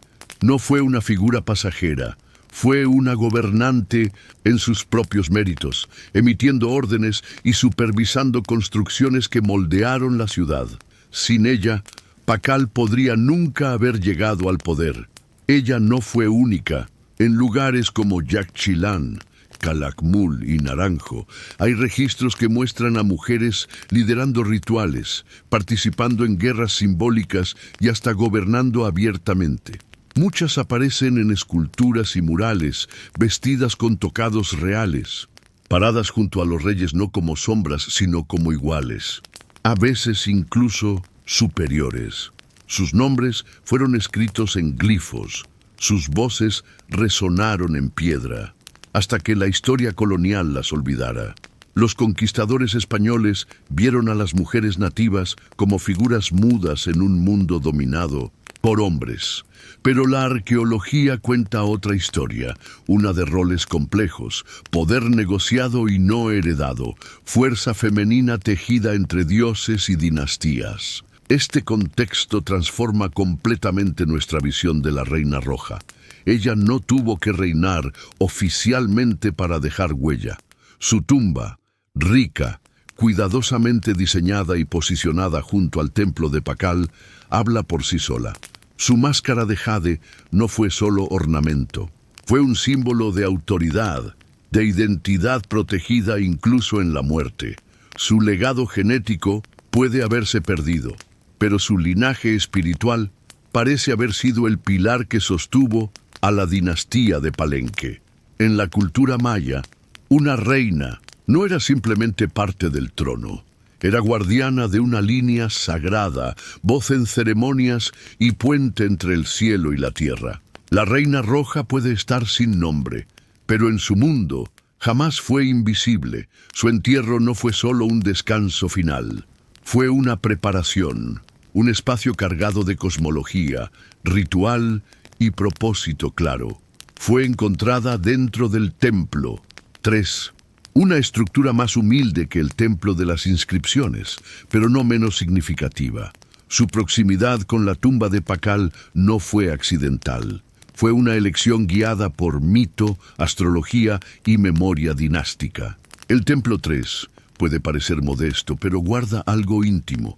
Una cripta sellada, intacta, perfectamente conservada, construida en el núcleo del templo, accesible únicamente por una escalera empinada y estrecha. Bajar hasta ella parece casi un viaje ritual, una bajada hacia lo desconocido. La cámara funeraria es sobria, hecha de piedras precisas, cerrada por siglos de espera, sin murales, sin dibujos narrativos, pero llena de significado en cada detalle. Tal vez ese silencio fuera exactamente lo que ella merecía. Un lugar no para los vivos interpretar, sino para los muertos transformarse. En el centro, su sarcófago reposa como un altar de calcáreo, reflejando el caixón majestuoso de Pakal al lado. Mientras el de Pakal mostraba escenas de renacimiento celestial, el de ella es más interior, más introspectivo. El cuerpo cubierto en cinabrio, el rostro velado por jade, la postura envuelta en ritual. Todo apunta a que esta mujer no fue enterrada para desaparecer, fue preparada para ascender. Los templos mayas eran puentes cósmicos, entre el cielo, la tierra y el inframundo. Ser sepultado allí no era casualidad, era elevación. Y la reina roja fue depositada allí no como simple acompañante, sino como figura central de una narrativa que aún estamos aprendiendo a leer. Sus huesos descansan en piedra, su esencia en polvo rojo, su memoria en la arquitectura. Un templo que no necesita palabras para decirnos, esta mujer importaba. Para los mayas, la muerte no era el final, era un paso, un cruce, una nueva etapa. Y en ese viaje, la reina roja fue armada con ofrendas, símbolos y un color que le daba fuerza espiritual. Cerámicas selladas, collares de jade, figuras de concha y obsidiana rodeaban su cuerpo. Cada objeto tenía un peso específico, una razón para acompañarla. No eran adornos, eran herramientas, eran puentes para guiar su alma. La pintura roja, el cinabrio, no fue casual. Simbolizaba vida, sangre, sacrificio y transición. Cubrir un cuerpo con él era afirmar: esta persona no fue común, fue elegida, fue divina, fue recordada no por su nombre, sino por su presencia en la historia. La reina roja no fue enterrada, fue lanzada hacia la eternidad, no como víctima, como soberana.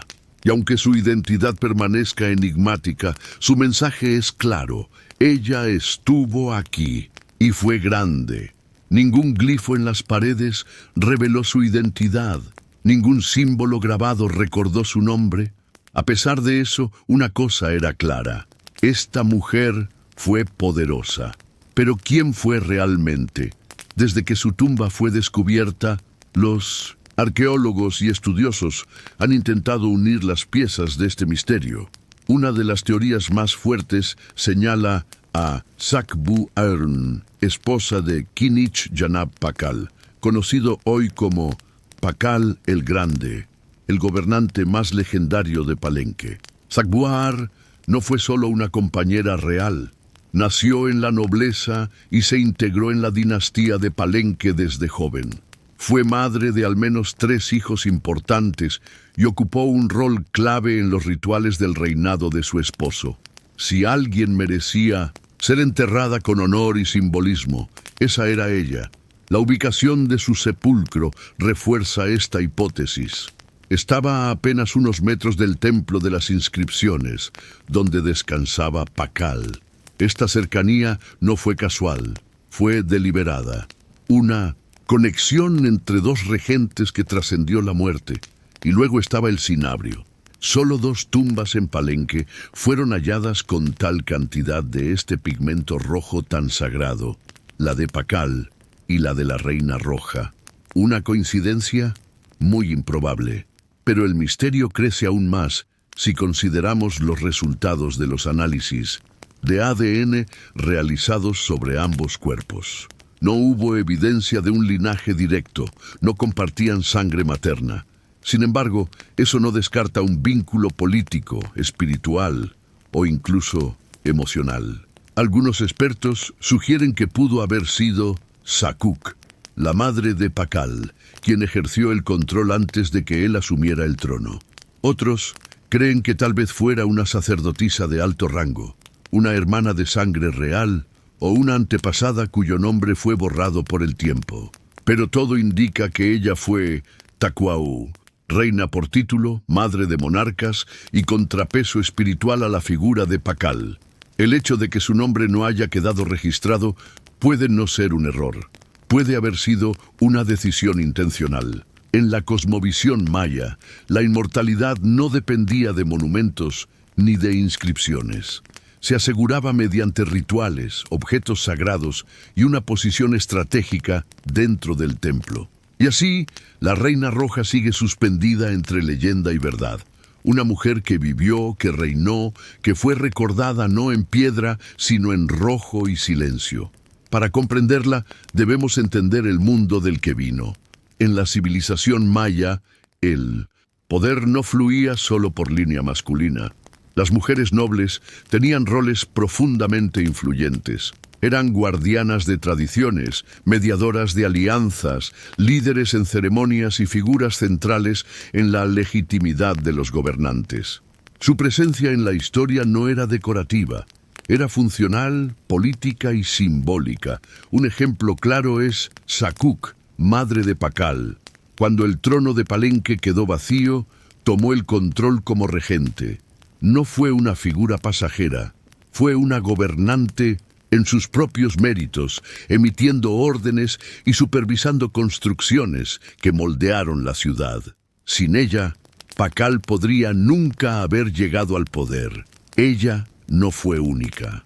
En lugares como Yaxchilán, Calakmul y Naranjo, hay registros que muestran a mujeres liderando rituales, participando en guerras simbólicas y hasta gobernando abiertamente.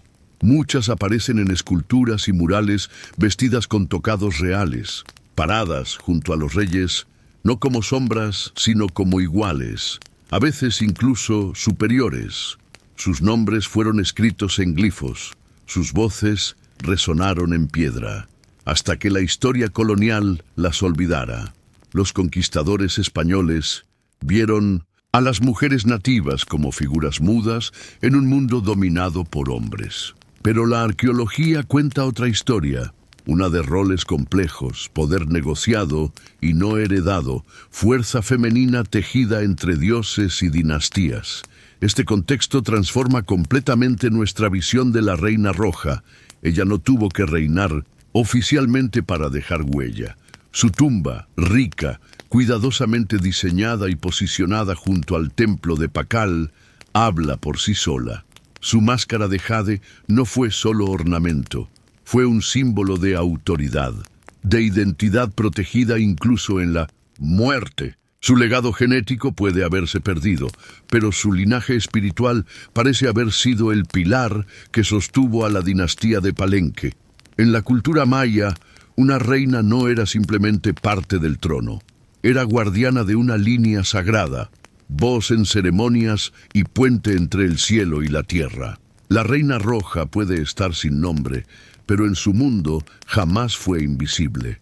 Su entierro no fue solo un descanso final, fue una preparación, un espacio cargado de cosmología, ritual y propósito claro. Fue encontrada dentro del Comatemplo III, una estructura más humilde que el Templo de las Inscripciones, pero no menos significativa.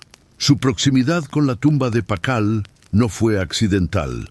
Fue una elección guiada por mito, astrología y memoria dinástica.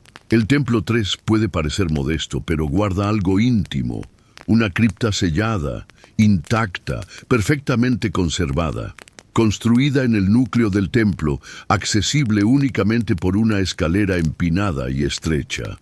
Bajar hasta ella parece casi un viaje ritual, una bajada hacia lo desconocido. La cámara funeraria es sobria, hecha de piedras precisas, cerrada por siglos de espera, sin murales, sin dibujos narrativos, pero llena de significado en cada detalle. Tal vez ese silencio fuera exactamente lo que ella merecía. Un lugar no para los vivos interpretar, sino para los muertos transformarse. En el centro, su sarcófago reposa como un altar de calcáreo, reflejando el caixón majestuoso de Pakal al lado.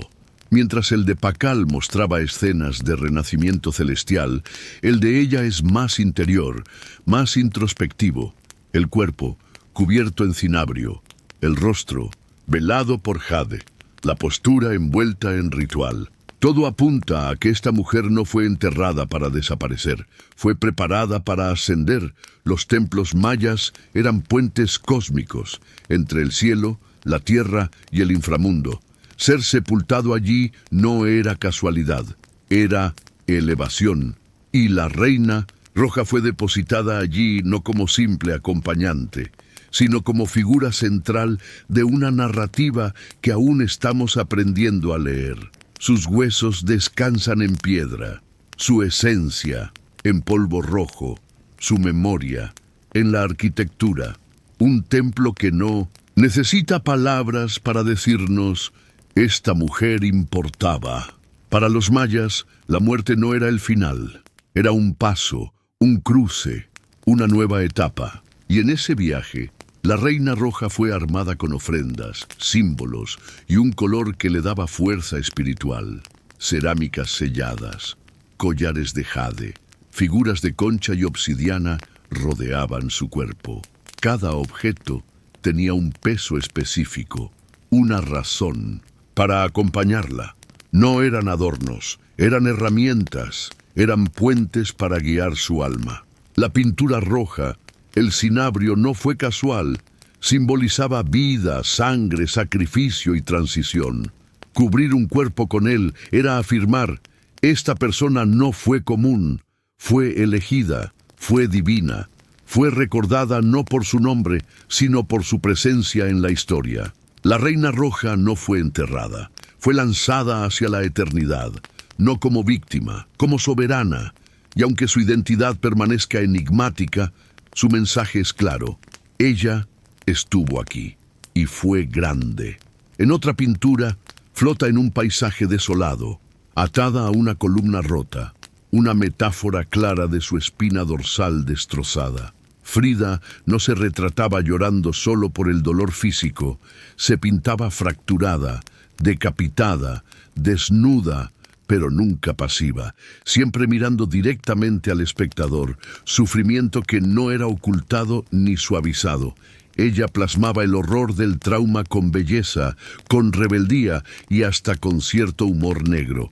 Cada lienzo era un acto de recuperación, de su cuerpo, de su historia, de su identidad como mujer en un mundo que constantemente intentaba definirla. Pero Frida no permitió que otros escribieran su historia. Ella misma la contó.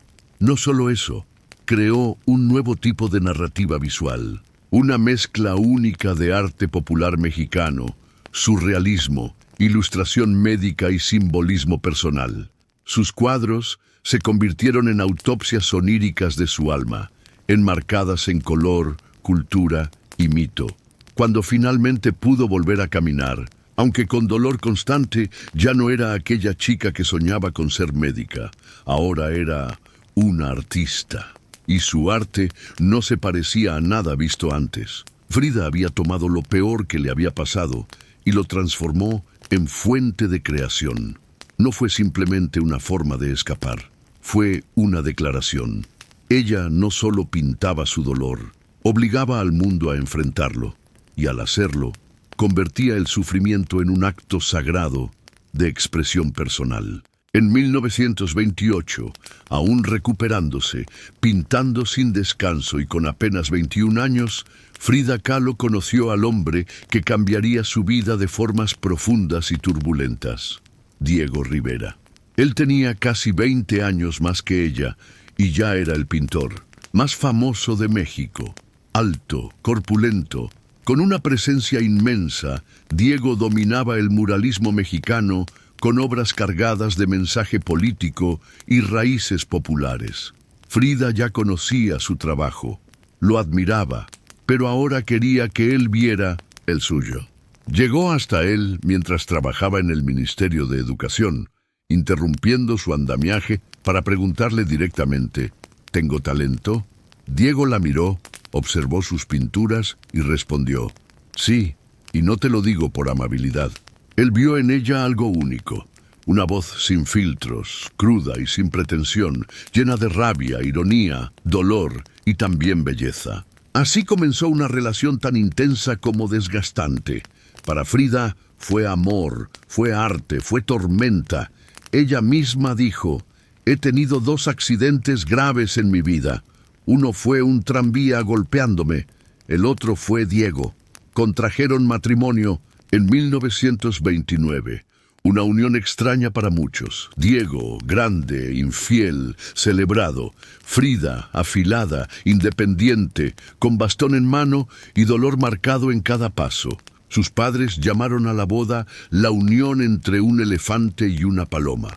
Y es que su vínculo fue apasionado, complejo y lleno de rupturas. Aunque Diego apoyaba su arte y la animaba a seguir creciendo como pintora, también la hería, una y otra vez, incluso con la traición más cruel, con su propia hermana, Cristina. Frida cayó en devastación, pero no se quedó quieta. Ella también tomó amantes, hombres y mujeres, en una búsqueda constante de sentido, placer y liberación. Algunos rumores incluso la vinculan con León Trotsky y con la pintora estadounidense Georgia O'Keeffe. Se divorciaron en 1939, pero al año siguiente volvieron a casarse, esta vez bajo nuevas condiciones. Frida mantendría su autonomía, su casa, su dinero y su nombre. La segunda unión no fue sobre romance tradicional, sino sobre conexión creativa y entendimiento mutuo.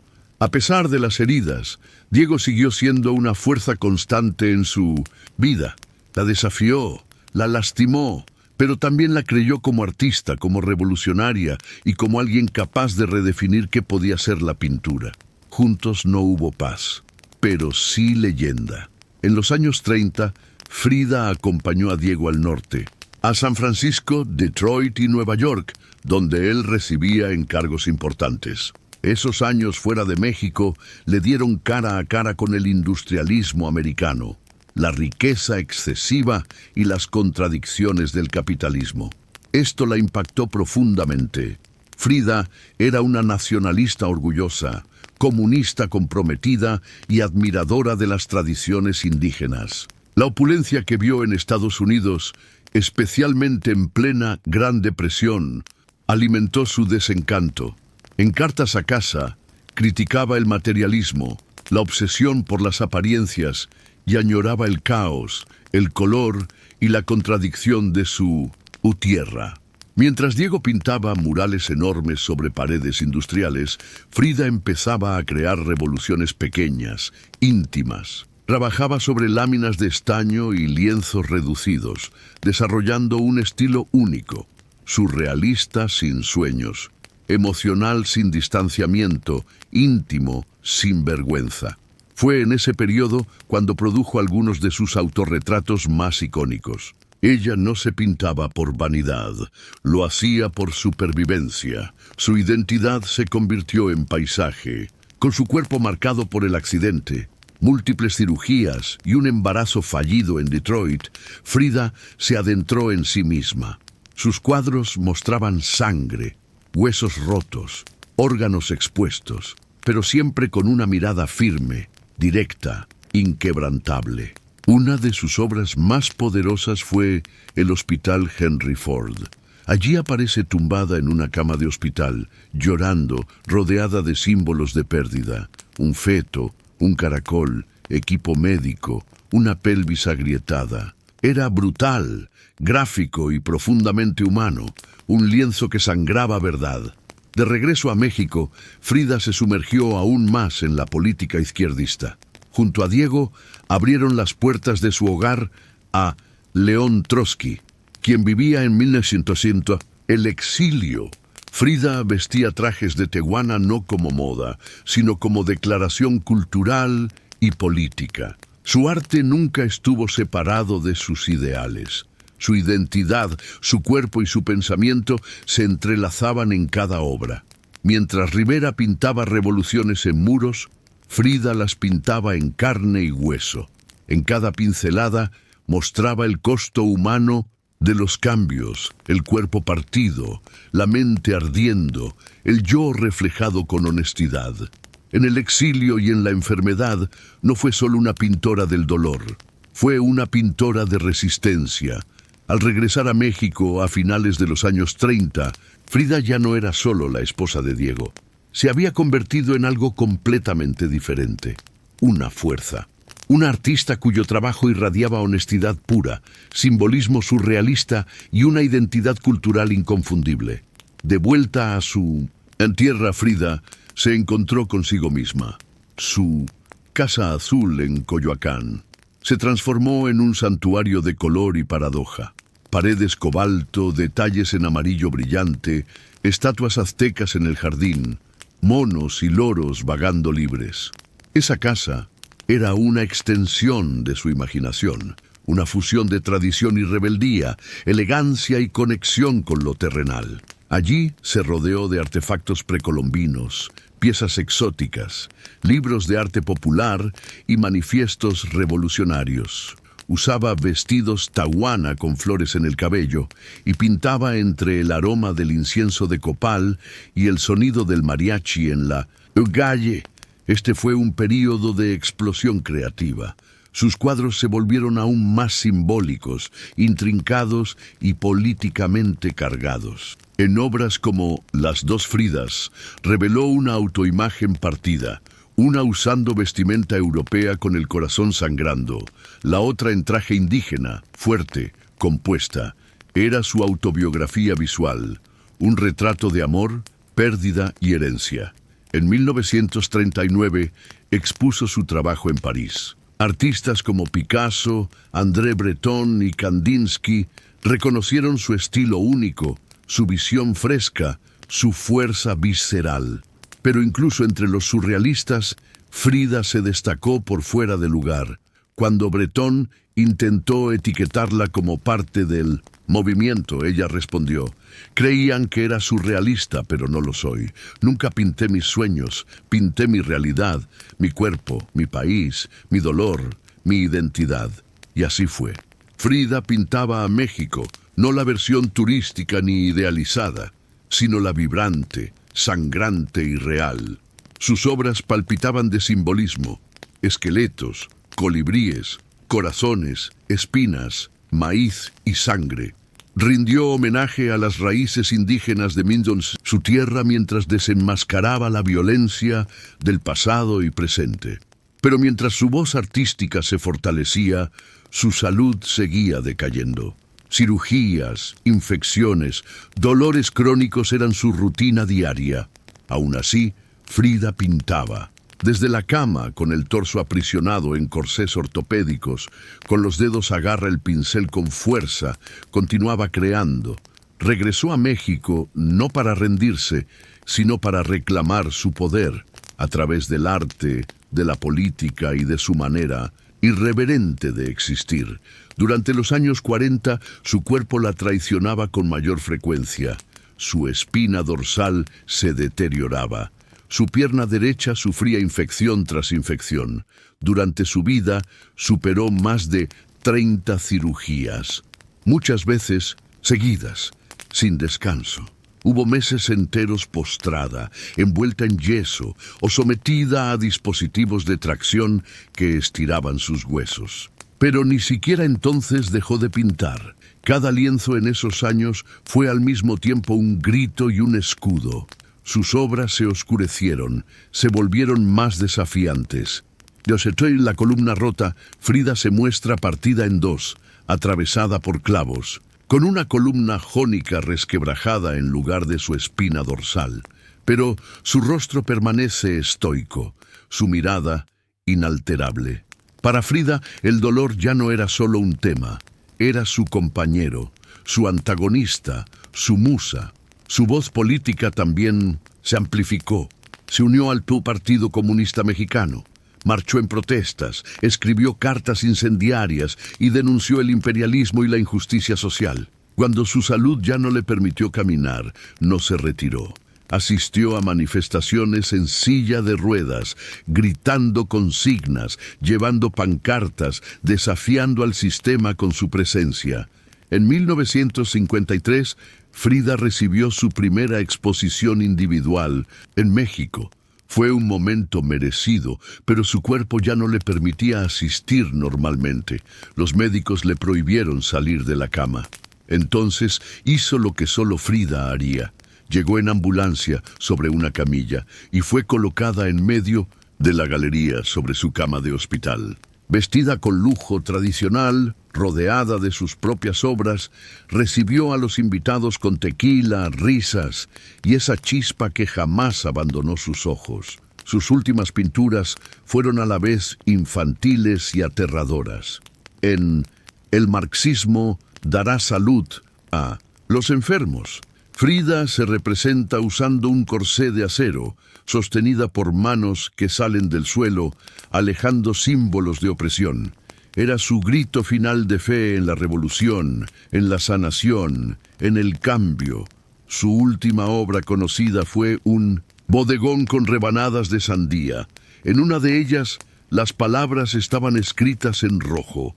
Viva la vida, viva el dolor, viva la muerte.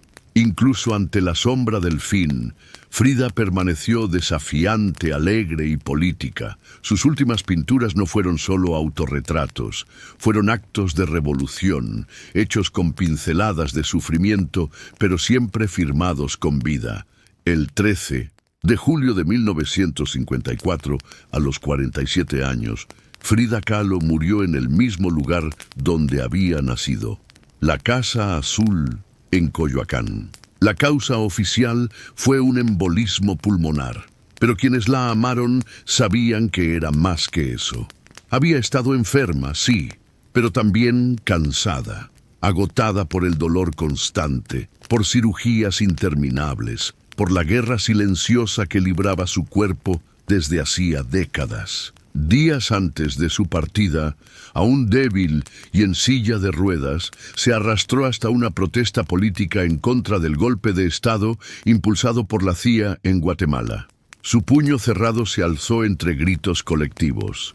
Esa fue su última pulsación, revolucionaria hasta el final. Su última entrada en el diario fue breve, pero punzante. Espero que el saludo sea feliz y espero no volver jamás. Su funeral tuvo lugar en el Palacio de Bellas Artes, uno de los espacios culturales más prestigiosos de México. Su cuerpo, cubierto con la bandera roja del Partido Comunista Mexicano, fue velado por amigos, familiares, artistas y activistas. Diego Rivera lloraba como nunca lo habían visto, llamándola el gran amor de su vida, aunque haya sido también su mayor tormento. Pero algo inesperado ocurrió después. Frida no desapareció. Al principio, su nombre se escuchaba solo en círculos artísticos. Sus obras eran difíciles de clasificar, demasiado políticas para los surrealistas, demasiado oníricas para los tradicionalistas. Pero poco a poco, su imagen, su historia, su rebeldía comenzaron a resonar. Durante las décadas de los 70 y 80, cuando investigadoras feministas y activistas buscaban voces olvidadas, Frida emergió con fuerza.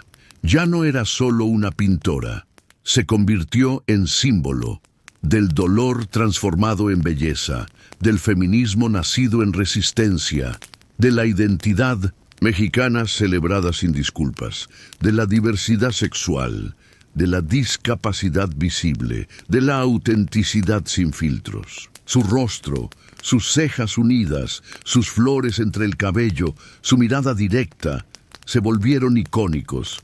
Su casa se transformó en museo, su diario en texto sagrado, sus cuadros en reliquias que hoy descansan en los museos más importantes del mundo. Frida vivió gran parte de su vida a la sombra de otros, pero en la muerte dio un paso al frente. No dejó solo lienzos, dejó espejos. Dejó imágenes que nos invitan a vernos, a enfrentarnos, a aceptarnos, a gritar sin vergüenza quiénes somos, aunque el mundo quiera que nos calláramos. Hoy, el rostro de Frida está en todas partes, impreso en camisetas, dibujado en murales, convertido en muñecas, memes, carteles y símbolos. Su ceja única, su cabello coronado de flores, su mirada fija, todo eso es reconocible al instante. Pero lo que hace su legado tan poderoso no es solo que todos la reconozcan, es que la gente reconoce la verdad detrás de su imagen. Frida no intentó ser perfecta, no cabía en cajas, no siguió normas, ni de estilo, ni de género, ni de salud. En un mundo que exige perfección, ella ofreció realismo. Lo crudo, lo imperfecto, lo vibrante, lo furioso, lo contradictorio. Celebró lo que la hacía única. Su discapacidad, su bisexualidad, su ideología, su cultura. Y lo convirtió en arte que trascendió fronteras y generaciones. Ya no es solo una pintora, es un icono global de resistencia, de feminismo, de orgullo cultural y de lucha creativa. Para las comunidades queer, es una representación abierta y valiente de la bisexualidad vivida sin excusas. Para las mujeres, es recordatorio de que el poder no necesita permiso. Para artistas con discapacidad, es prueba de que el dolor puede mover el pincel, no detenerlo. Y para México, es la hija reclamada, fuerte, colorida y profundamente ligada al alma nacional. Sus obras, alguna vez ignoradas por demasiado personales o extrañas, ahora son de las más reverenciadas del siglo XX. Autorretratos como Las dos, Fridas, La columna rota, o Autorretrato con collar de espinas, no solo se ven, se sienten, se clavan, se comprenden. Porque cada uno de ellos habla de alguien que sufrió y decidió transformarlo en algo más alto, más grande, más eterno. Ella vivió en los márgenes y los convirtió en centro. Besó la contradicción y la hizo su aliada. Una comunista que usaba oro. Una mujer herida que seguía amando. Un cuerpo partido en pedazos con un alma intacta. Y durante todo ese tiempo pintó. No solo con color, sino con convicción, con sangre, con rabia, con ironía, con esperanza. Frida Kahlo nunca pidió ser un símbolo, solo contó la verdad sobre sí misma. Y al hacerlo, le dio voz a millones que nunca antes se vieron reflejadas en el arte. Ahora, cuando vemos su cara, no vemos una imagen cualquiera, vemos coraje. Vemos color, vemos resistencia, vemos a una mujer que no murió, que no se fue, que se hizo inmortal. Si este video te atrapó desde el primer minuto, no lo termines aquí. Dale like si conectaste con esta historia, comparte con quien necesite ver a una mujer que transformó el dolor en arte y suscríbete para recibir más contenido como este. Porque hay muchas más historias por contar, historias de mujeres que no se callaron, mujeres que no se rompieron, mujeres que, como Frida, decidieron pintar su realidad y así inspirar a millones a hacer lo mismo.